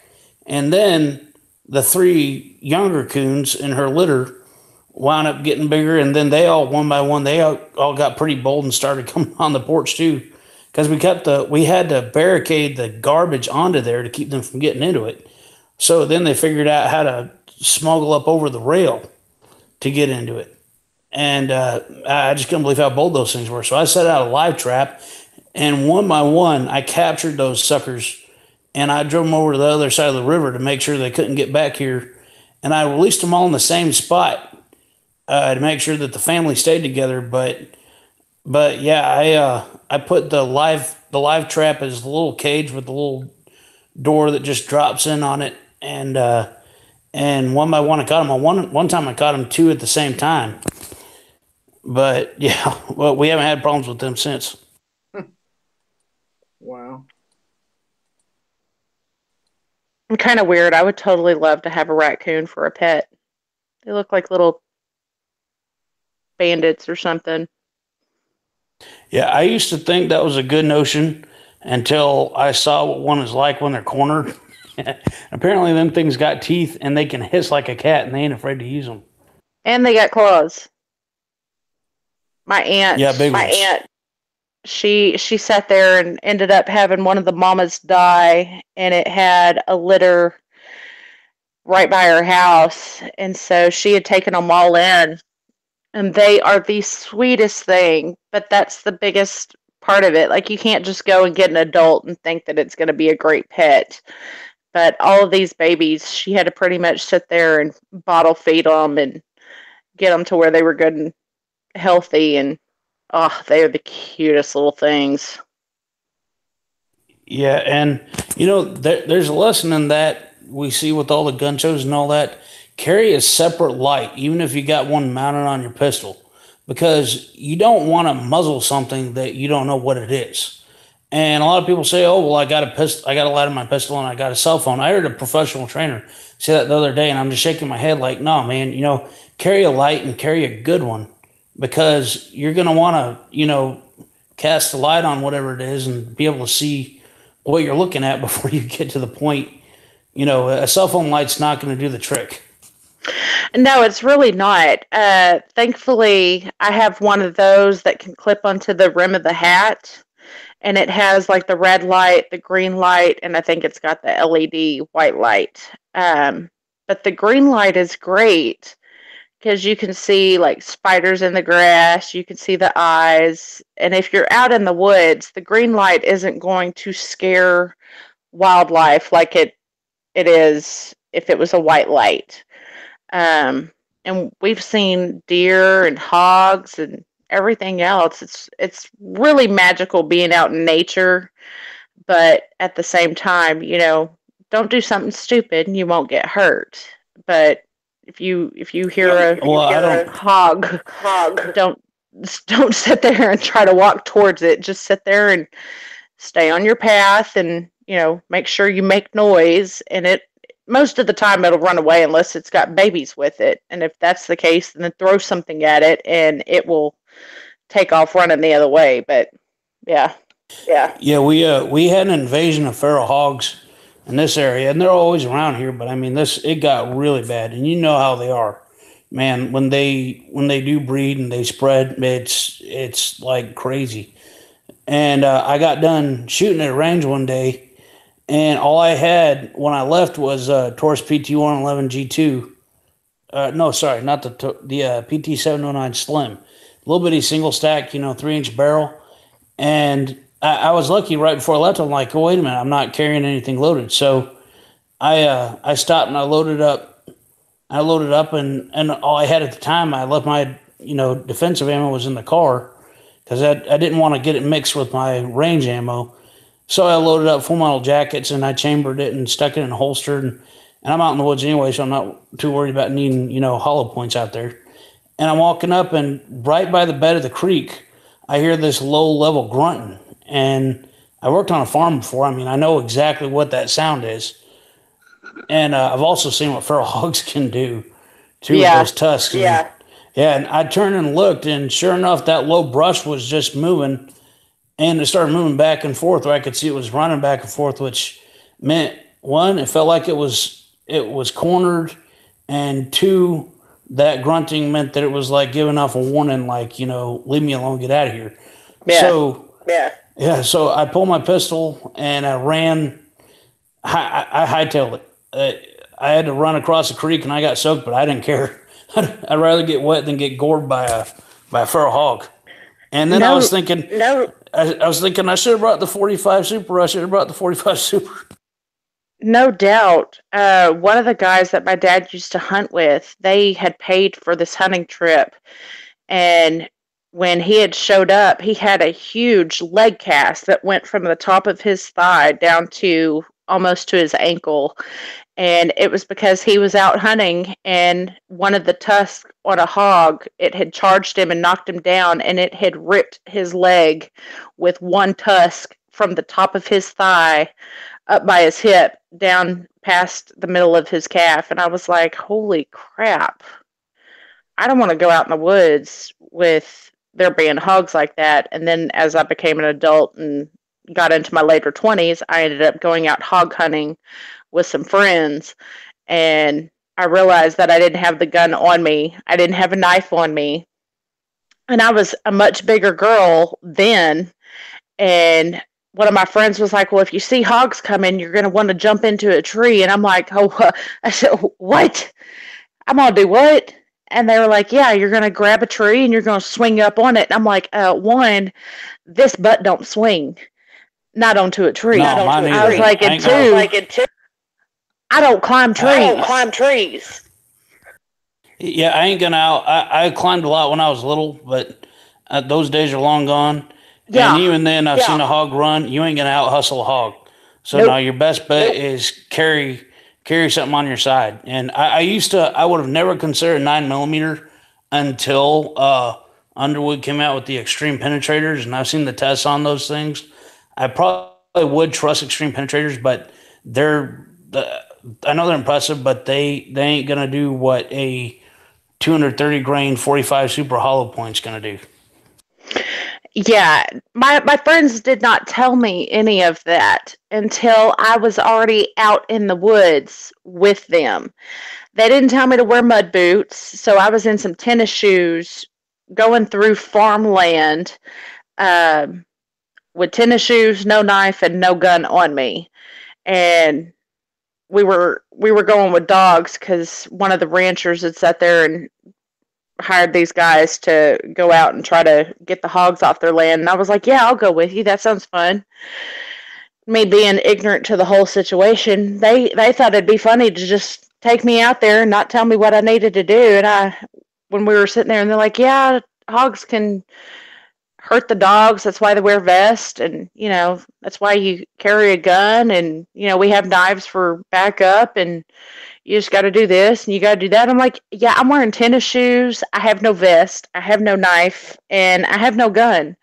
I'm like, yeah, you might want to swing onto a tree. And I'm like, yeah. So pretty much what you're telling me is I'm going to get cut by a hog and I'm going to die. Thanks, buddy. You're awesome.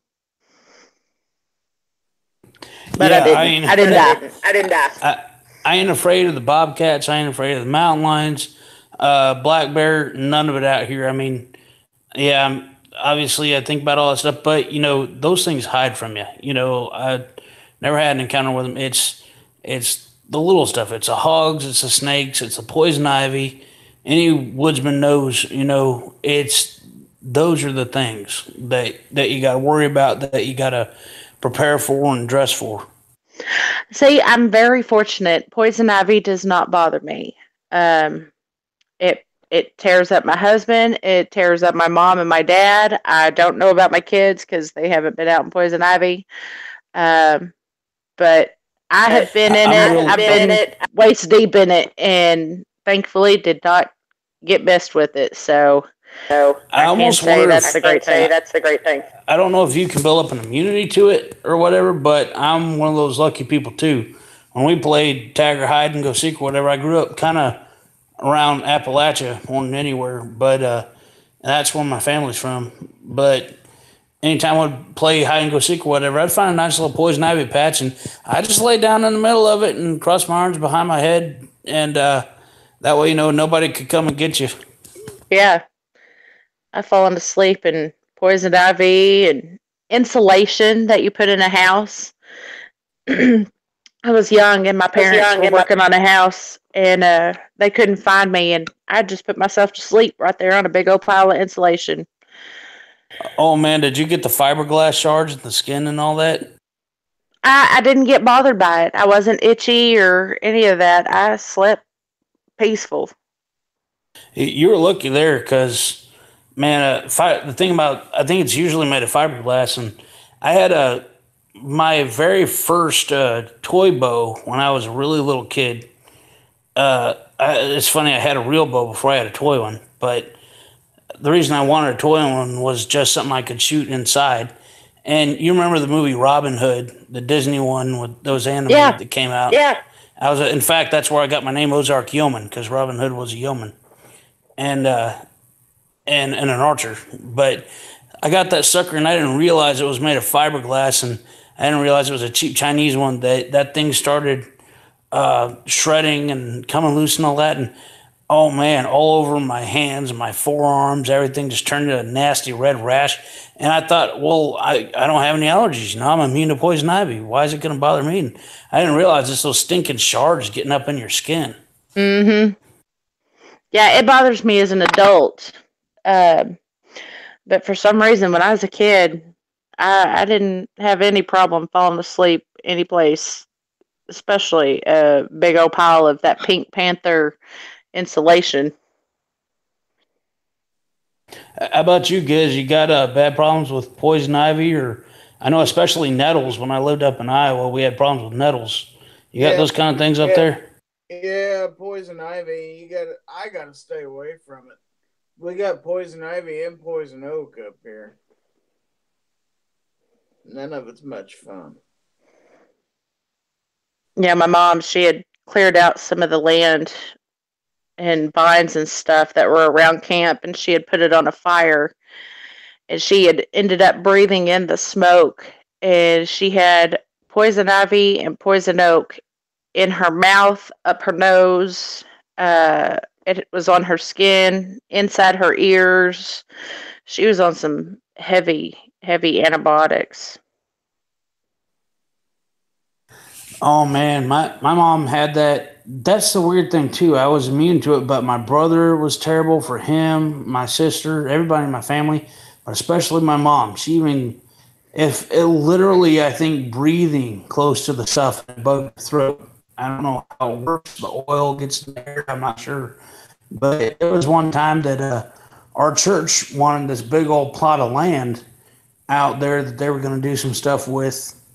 And at this time, we were living in the sand hills out there in Nebraska. And we had moved up there to kind of help them with that place. And they said, all right, we're going to go out there. We're going to have a prayer meeting. Everybody go pick a corner to go to. And it was a big old 150-acre spread. And so my mom picked the nicest place she could find right down by the river and found this nice little plot of greenery to kind of kneel down in. And she was never the type to go running out in the woods. So she didn't know, poison ivy from poison oak or nothing. Right down in the middle of a bunch of poison ivy and had herself a nice prayer meeting right there.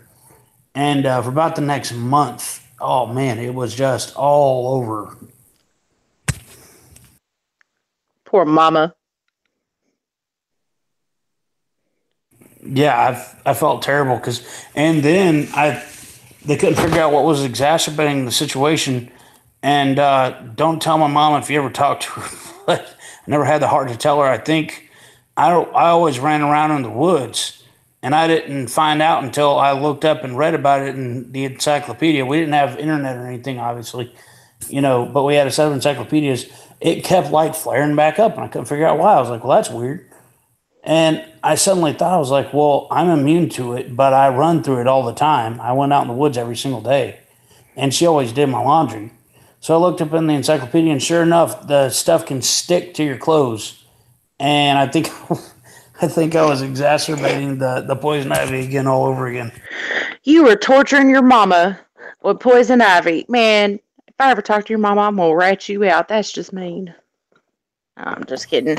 I'm sure I'm going to answer that one at the pearly gates. That's for sure. They probably ain't even going to let me in before I answer that one.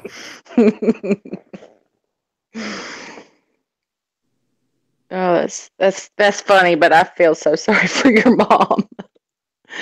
That sucks. Yeah, she couldn't figure out why I was so well behaved for the year after that. Yeah, 9mm. Mia, our moms go through a lot. All moms go through a lot. Do your kids' clothes and you get stuck with still having poison ivy. That ain't right. That ain't right.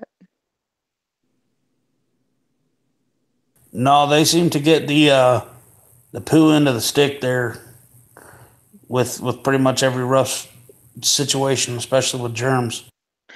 It really does. It sucks. My kids, they had gotten sick the Saturday before Christmas, and it just drug out. My kids aren't even in school, and how they got sick, I have no idea. But it drug out, and it just passed from one person from another, and I ended up with the flu, and then my kids ended up back with the flu. Then my dad ended up with the flu. My mom ended up with the flu. Then my dad had pneumonia.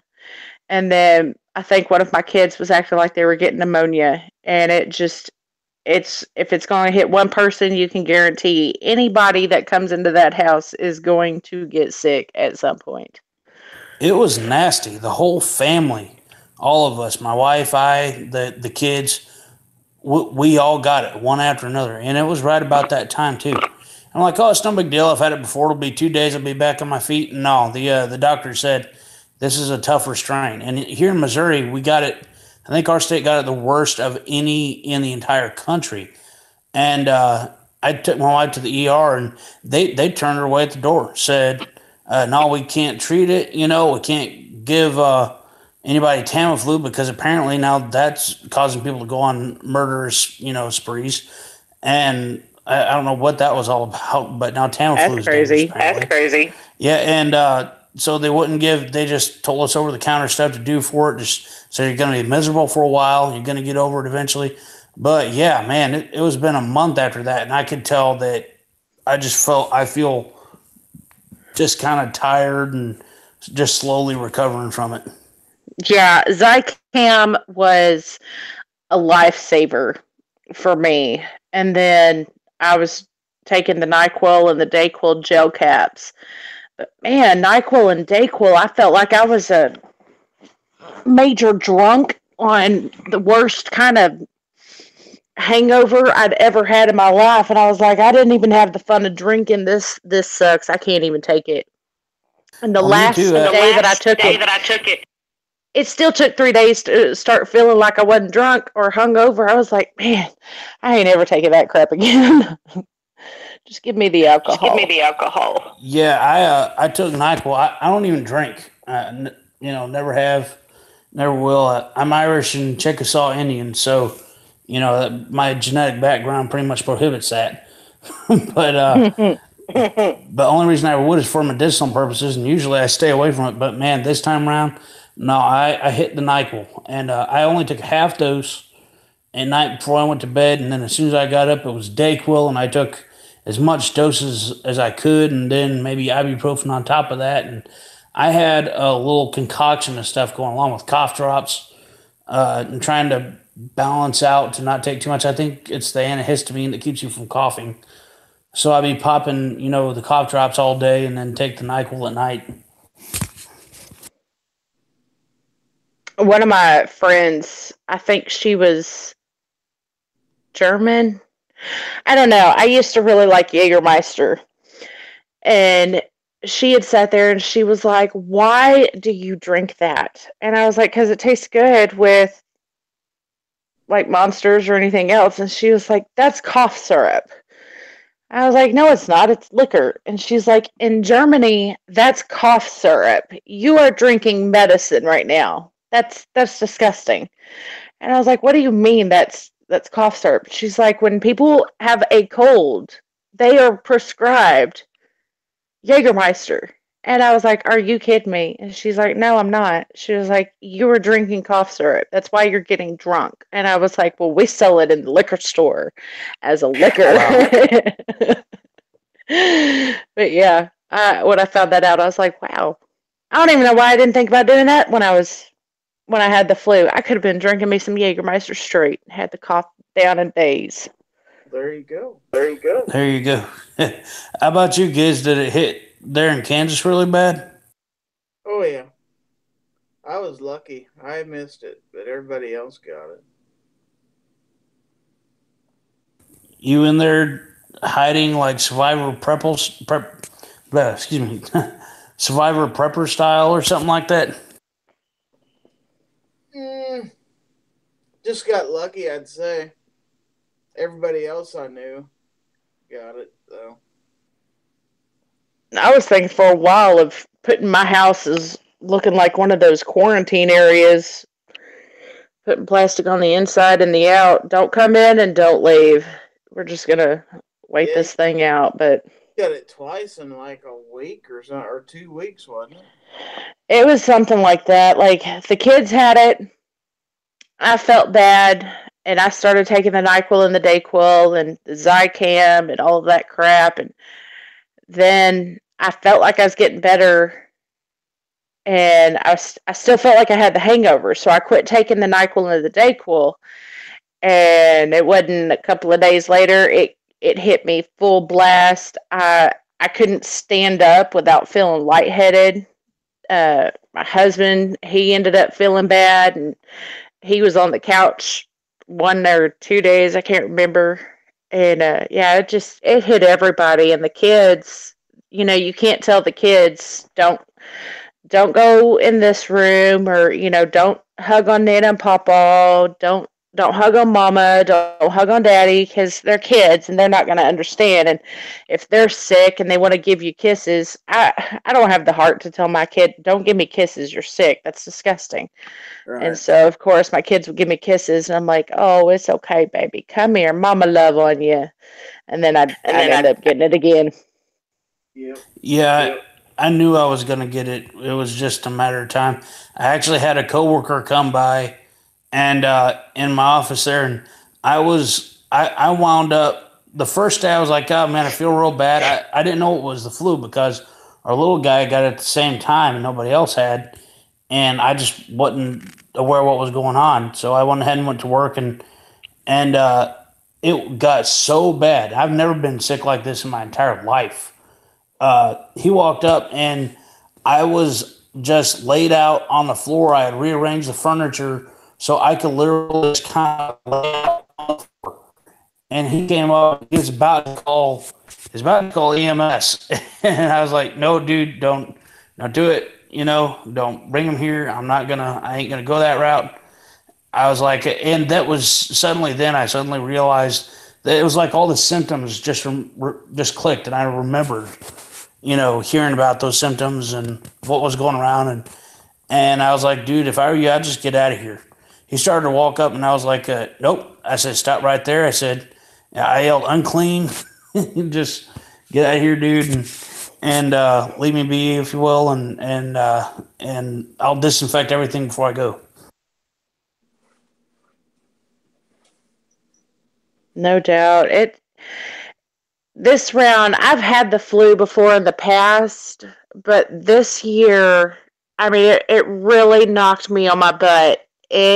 I felt like for 2 weeks I had been hit by a truck, run over by a truck. I don't know. Every single bone and muscle in my body felt like it had been hit. And it was just you get the hot sweats and the cold chills at the same time, and I felt like my equilibrium was off. I felt like I couldn't walk without wobbling, or feeling like I needed to hold on to the wall as I'm walking through the hallway. This was the worst time of being sick I've ever had, I think, in my entire life. Yeah, the equilibrium thing, I'm with you on that. That's actually kind of how I got onto YouTube again here recently. I always watch a few videos here and there. I watch Yankee and a bunch of different others and all that for a laugh and for information and all that. But yeah, it was these last couple of months when I was really off my feet, and like I said, I was just whooped. And then with your equilibrium and your reflexes too, it was so bad I didn't even feel like going to the gun range, and I've never felt like that. And then we had around here, it got down like below zero for like a month while we were sick, so that was miserable too. And I had to go qualify. I had to do semi-annuals, and I went and qualified, and all of a sudden I noticed my focus was off and my dexterity wasn't as good, and I didn't have like exactly my best score that day. Yeah, I was just glad that I could wake up and move from one room to the other. I couldn't imagine having to get out and look like I'm a functioning adult. It was a mess. The few days that I did feel good, or not feel good, but I felt like I could actually get out of the house, I went straight to Walmart to stock up on any and all medicines that I was needing. And then I made sure I stocked up on any and all groceries that we would need, because I told my husband, I am not cooking. I'm making this easy prep for whoever wants to cook something, because I ain't cooking home cooked meals this week. Stouffer's pre-cooked lasagnas have been our friend around here. Yes, a lot of those became our friends. I had so many easy microwavable, or you throw it in the oven meals. I was like, we can feed the kids, we can feed ourselves, and just make it through this. If we survive, I'll see you. I'll see you the end. Kids and I were, yeah, I've been on a strict diet. I lost 75 pounds this last year. And I mean, like, no, just nothing but like mostly black coffee, a little bit of low fat milk, maybe water and unsweet tea. And that was it, flavored unsweet tea. But man, ever since this happened, no, man, I've been straight back on the monsters and everything else. I had to. It's just, I need a little, chemical encouragement to You're right. get going with that. Yeah, and I've just been eating good comfort food, and no matter carbs, whatever, man, it's been protein. It helps me, and it's been kind of getting me back in shape. Giz and I were just talking the other day about Casey's breakfast pizza. Weren't we, Giz? Oh yeah. Yeah. Oh no! They have some really good breakfast stuff. Yeah. Sorry, go ahead, Giz. Said I'm eating Casey's pizza right now, leftover from the other day. Okay, what is this Casey's pizza that you speak of? Casey's is a convenience stores. It's based in Iowa, but they're all around the Midwest. I don't think we have one.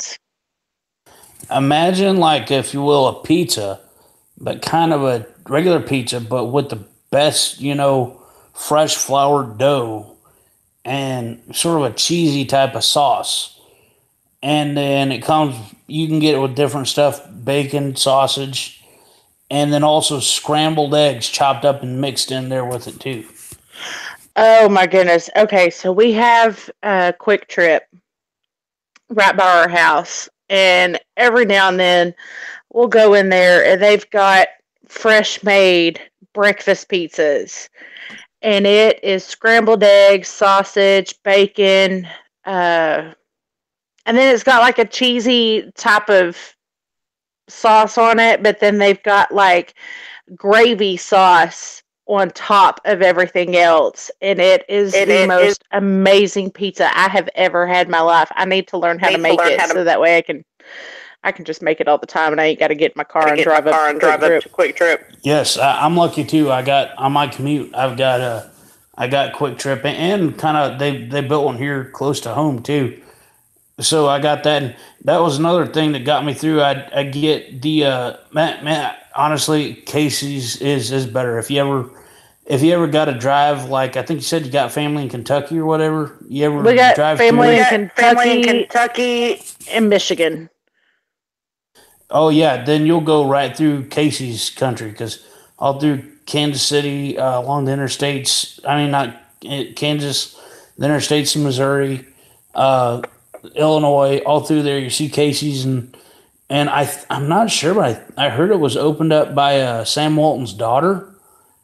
I got to check on that, but yeah, the Quick Trip pizza is real good too, and I'm with you. Like, man, first time I tasted that stuff, it was awesome. Best pizza I've ever had. Yeah. Now that I know about Casey's, I'm gonna have to tell Tardot. Listen, we're making a trip. Do they have one in Tennessee? Because we were planning on going through Tennessee too. They ain't got it in Tennessee yet. I don't think at Giz. Do you know?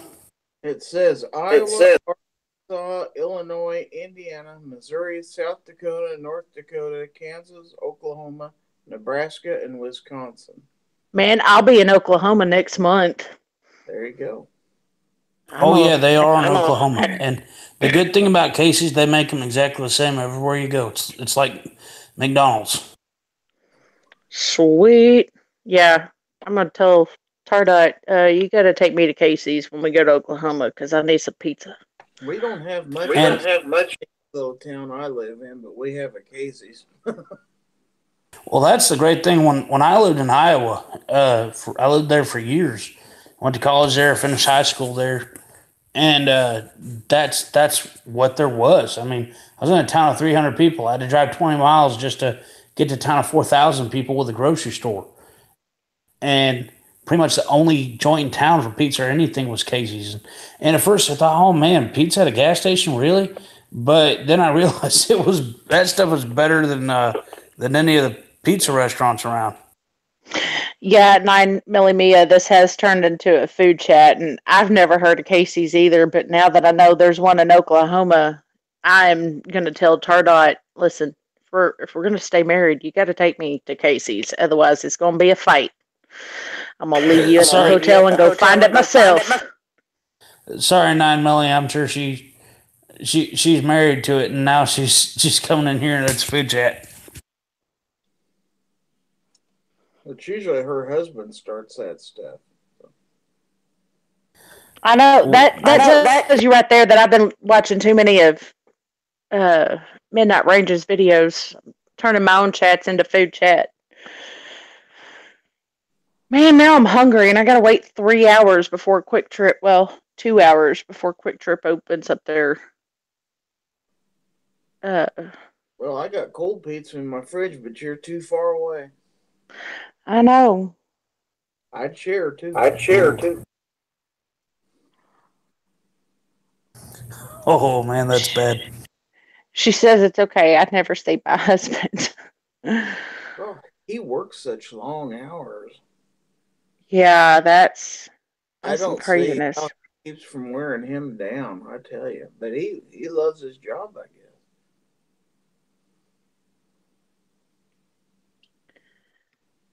Oh yeah.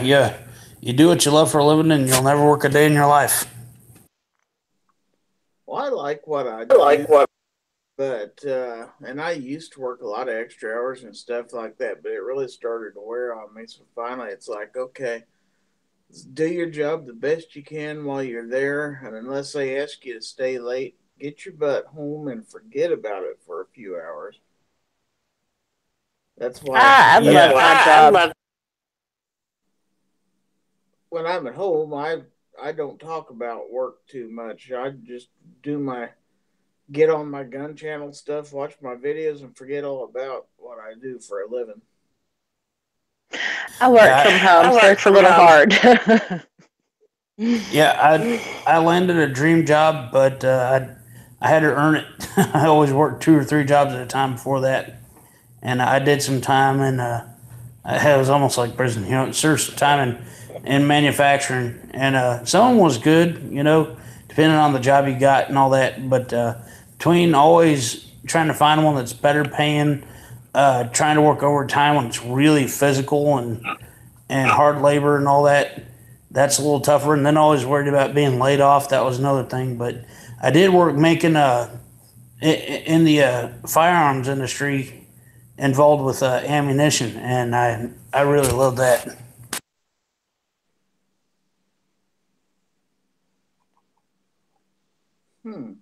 Where'd you do that at? There's a place that made we made the boxes and the folding and the printing. I was a press operator for Winchester Olin ammunition. Really? Cool. Oh, that's neat. Yeah, I liked it for somebody who's well, I can be a little hyper analytical and a little OCD and all that. That kind of thing was perfect. Yeah, 9 millimeter. I understand the workaholic. I sat there and had one of the longest days the other day, and since we've opened up in the UK, it has turned into more work than what I originally thought. Like, I knew working from home and being your own boss was going to be difficult but rewarding. But now that we're not only available in 2 countries, now it's 3, it has put on more workload than I ever really thought was possible. But at the same time, it's still very rewarding being my own boss because I don't have to worry about someone telling me what to do. But I Yeah, do with feast or the famine. team with the team that I have. You make sure that everybody sits there and they get their goals met. And the first of the month we sit there and we're like, okay, we're going in a good stride, and it's kind of like going up a hill. Well, once you hit the top of the hill, you're not going to be walking going down. So once you hit that top, it's full sprint running to the end. And at the beginning of the month, our numbers reset. We're back to 0, and you got to do it back over again. And it's like, okay, some days I wish it was an easy job, but other days I'm like, man, I really like my job. Yeah, I would love to do a work from home thing, especially commuting. That's the only tough thing for me. I like driving. I used to drive for a living, but just that to me, it's like, man, that's extra time that you're not getting paid for when you're away from home. But again, I love to work from home, but man, it seems like to do that, you got to really be into something IT or tech. I don't do IT or tech. See, that's what I do for a living. Mine is just I sell hair care products, but um, just I think the most benefiting or most beneficial thing for me is finding stay-at-home moms that wish that they could go back to work, and then showing them that, well, instead of going and making somebody else rich and having to have the commute to work, and you're having to work their hours, and you're having to be on their schedule, I give them the opportunity to work from home or pretty much work from anywhere that you want to. If we decide that we want to go see family in Kentucky, I can still work. If we want to go see family in Michigan, I can still work. Anywhere, as long as I've got cell phone reception or Wi-Fi, I'm good to go. And I think that's what's the best thing about it is I don't have a boss telling me I can't take vacation or I can't go here. With my husband, he used to work in retail, and it sucked because you sit there and you're like, oh, I'd really like to go do this, and no, you can't have that day off. Or, oh, I'd really like to go see family. No, you can't have that week off. we're too busy, or you can't have your anniversary off or whatever. And so when we decided that we were going to do this full time, it was like, okay, we're going to go about this and hit the ground running. And last month, it really proved to me. February was my big breaking point of, can I actually do this? And when I hit that goal and I did it, I was like, holy crap, I could do this. It was awesome. Yeah, for me, after I got laid off out of manufacturing, I had some first responder experience and all that, and I decided, all right, I'm done with manufacturing and all that. I tell you what, man, that first year was so, man, that was stress because I'm trying to work overtime. I'm getting schooling and training and all that on top of it. But I'll tell you what, man, once you kind of settled into your job and you feel like you actually know what you're doing, and that stress just kind of melts away. You get to know who are the people you hang out with and get along with and all that. And now I'm at the place I'm like, man, I work a ton of overtime, but I love my job. And while we're still young enough at this point to do it, this is when you hustle. This is when you work overtime. When and when I actually have the opportunity for overtime, or to just keep working at that job as opposed to what I always used to do, working 2 or 3 jobs. It's a lot better right now. Yeah, it was definitely hard for me the first year when I had our son, because I didn't want to go back to like a normal job. And I sit there and I'm like, okay, well, if I get a job, then I have to put him in daycare. And then we started weighing out the expenses of having a child in daycare. And it was just cheaper for me to stay at home than it was to go get a job. And I was like, okay, well, when you start staying at home, you realize that staying at home sucks. And so I had to find something to get me busy and keep me busy other than having a child. And I was like, okay, what can I do that makes me feel like I'm actually accomplishing something and keeping this little life alive and helping him grow up. Yeah, my wife came home after our first son was born, and she's been home ever since. And that's what she did. She's fortunate that she's a classical pianist, and that's kind of one of those funny stories there is how a classically trained pianist wound up married to a hillbilly like me. But anyway, it works. Yes, it does. But she's a pianist. She goes plays for stuff. She can teach from home.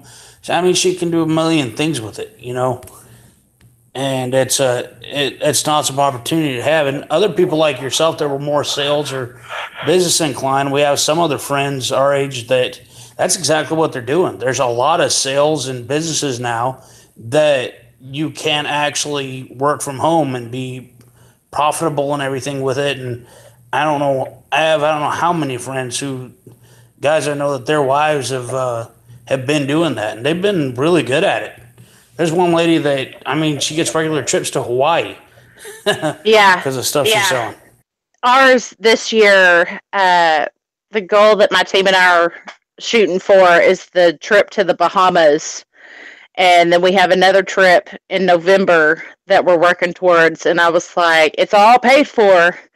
And so I told him, I was like, listen, if our company's going to pay for us to go, we need to work our butts off and get that free trip. Because I've never actually been on a cruise before, because I don't like being on water in a big, sardine can. But, 2018 is about experiences. So I figure I'll work for it and try to experience it, even though I'm nervous as hell because I don't like boats. I don't like planes either, though. I'm with you there. I like small boats. I like John boats, bass boats, whatever. But the idea of a big boat with a bunch of passengers with all these germs and people from around the world on one isolated space, oh, man, that scares the snot out of me. I'll fly anywhere. But that scares me.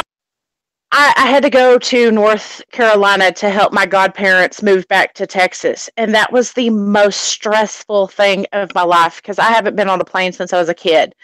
I do not like the thought of being in any kind of metal contraption going through the sky or on the ocean at high speeds, and I'm supposed to find a safe space to be able to get back to where I'm going. And I'm like, okay, if something breaks down, I'm going to be flying through the sky in a garbage can, or I'm going to be on a big mass thing of water trying to find land. I just don't like it. But that's where I probably picked the wrong business.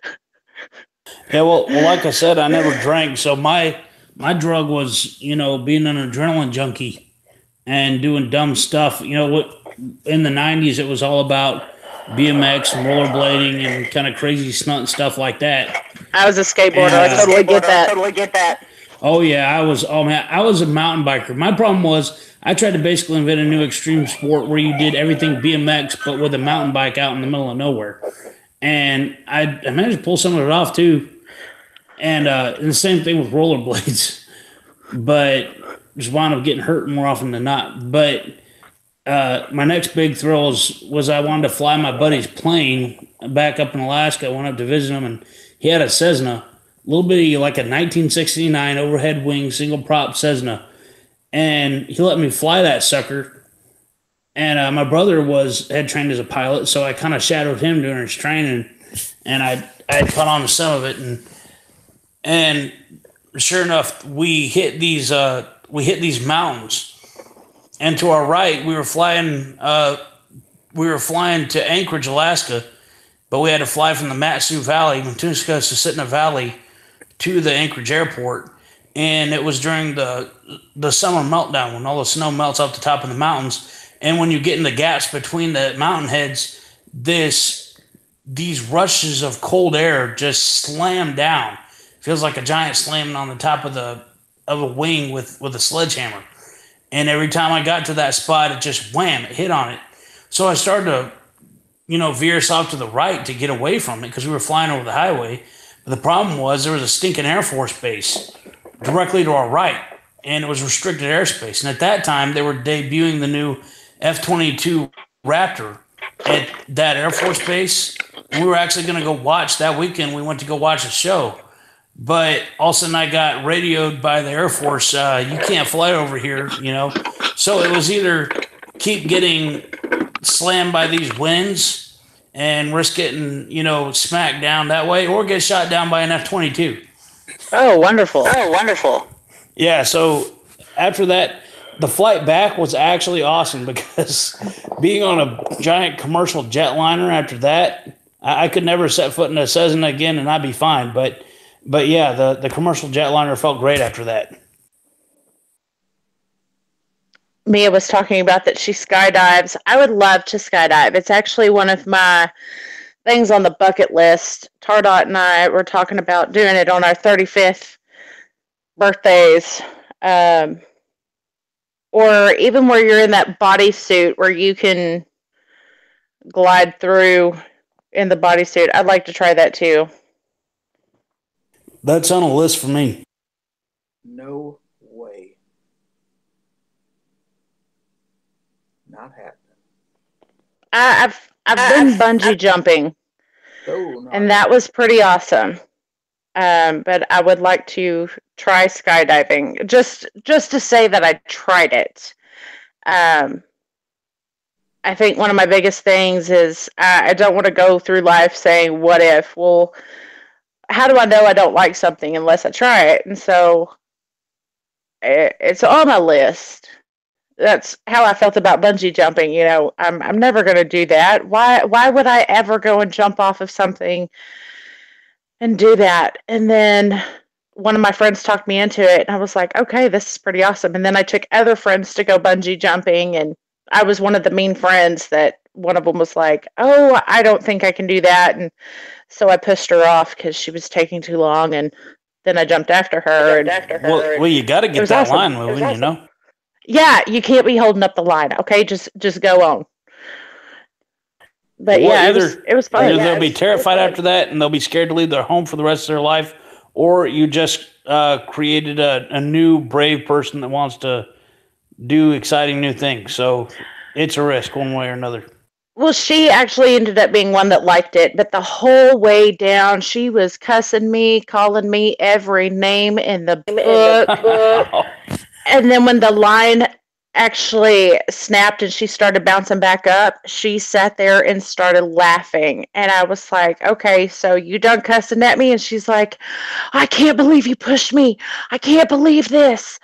And then when we got down, she was like, okay, let's do that again. And I was like, see, it's not that bad. It's not that bad. But yeah, she was just holding up the line too much and we were already strapped in. We're ready to go. Just go. So I figured I'd push her. Oh, see, I'd have waited years if I'd have had to, but I'd have gotten back at you for that one.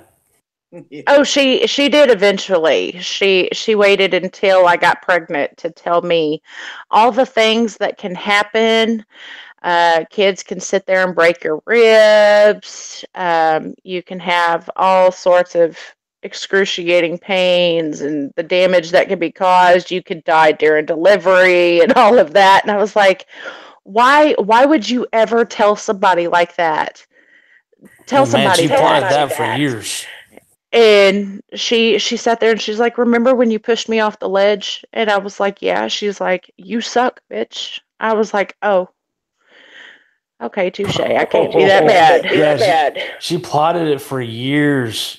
She really did. She's definitely one of those that she holds a grudge, but I love her to death. She's still one of my best friends.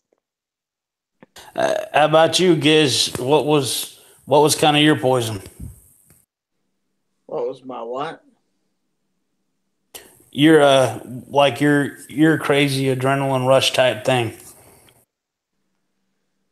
Oh, see, I'm not real adventurous like all y'all. Probably the scariest thing I ever did was ride the biggest roller coaster at the.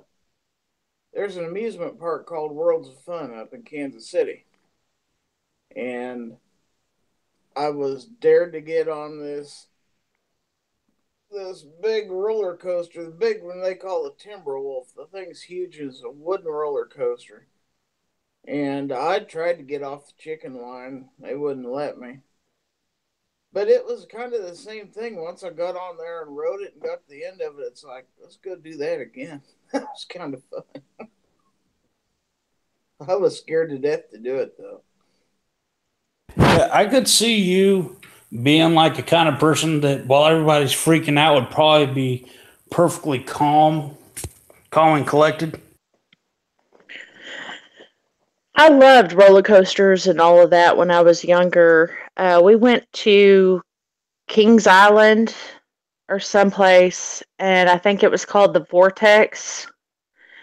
That ride scared the crap out of me. I ended up having bruises on the back of my arms because I was gripping the back of the seat so hard, thinking I was going to fall out of this thing, that I ended up putting bruises on myself. Ugh, I don't know what it is, but those just make my stomach turn. I thought I was going to die. Let's see, Six Flags over Georgia, we had we had the Ninja and the Batman that had just come out, and I loved both of them. And I didn't see. I was an adrenaline junkie, man. I didn't see what the problem was with any of these, and I was like 8, 9 years old. But then they had one called, I think it was a Viper, and that's the one that scared the snot out of me because I figured out it went all the way up it, and you went all the way up to the top and went through the loop and all that. But then it stopped at the top, and you went backward. And I don't know what it was, but going backward, not being able to see where you're going, that's what finally did it. It scared the daylights out of me. That's how the Mr. Freeze was in Arlington. See, my That problem was a pretty fun ride.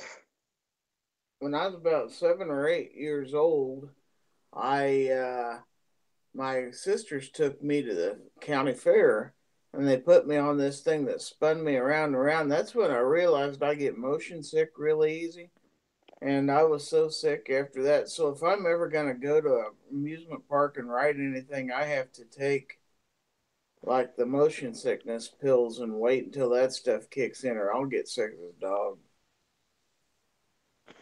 I have to take Dramamine. Yeah, me too. I gotta probably try that stuff because I get car sick and motion sick too. Yeah, I can do the slamming around rides and the roller coasters. For some reason, I can do those all day. I don't get dizzy, but man, you stick me on one of those little teacups or something like that that spin you around, and oh man, I'll be messed up for the rest of the day. Yep. Yeah, I have to take Dramamine if I'm going on any kind of roller coaster ride or if I'm getting in the car with my mother. Oh, I love my mother to death, but her driving makes me sick every time. yeah, there's some folks. I won't name any names. That yeah, if it's not just the driving, it's the freak out factor. Yeah, If they, my yeah, mom. I think that's the thing is that she freaks me out. Like my butthole sucks up the cushion to the seat because I'm scared I'm about to, get in an accident or something. And I'm like, oh dear Lord, please just let me get home safe. Please just let me get home safe. Mom, watch out. There's a car right next to us. Mom, don't turn into that lane. Mom, get in your own lane.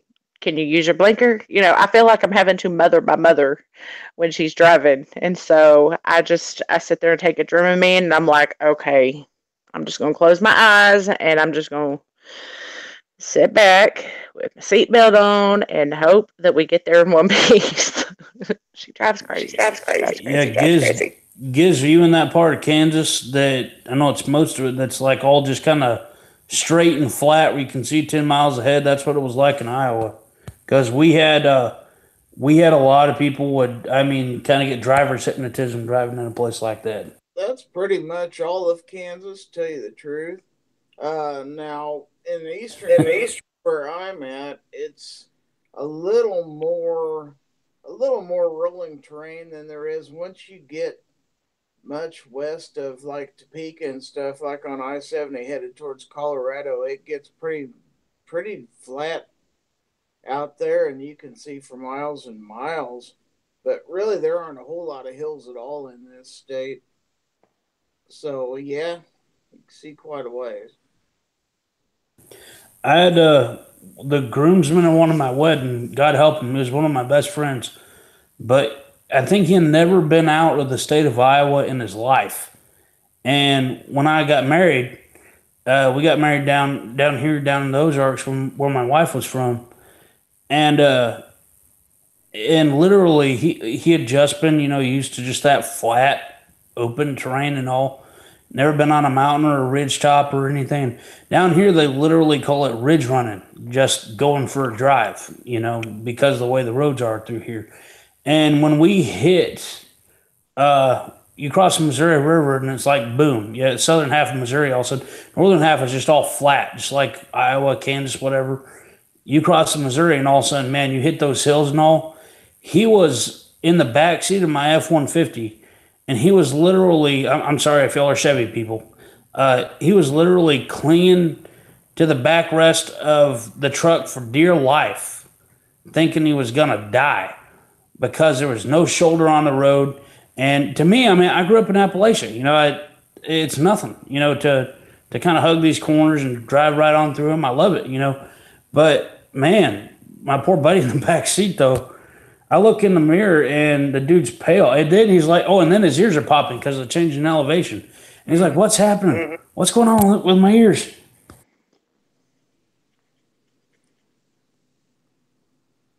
Yeah, they say if you chew gum, it helps with that.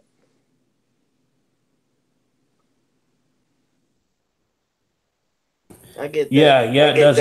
That's something I had to do because I noticed my ears started popping too after living in Iowa for years and then going through that. And I felt a little queasy or whatever just from the change in elevation. Gunpowder, you get that when you, I know Texas is pretty flat. You get that when you hit the mountains? Yeah, the few times that we've been to Kentucky, there's some parts going to see some of my husband's family that my ears will pop when we're going up through there, and some of my family in Oklahoma. It's funny, um, but usually I just hold my nose and try to pop them. Yeah, and you know what really surprises me when we got friends down there and we go down there about every year to the DFW area and you hit those was it the Watchtower Mountains? Kind of mountains in between Dallas and Oklahoma City. I mean, it's just straight nothing but flat, and then all of a sudden, boom, you're right there in this like little mountain range. Oh yeah, yeah. Those And are. it's beautiful through there.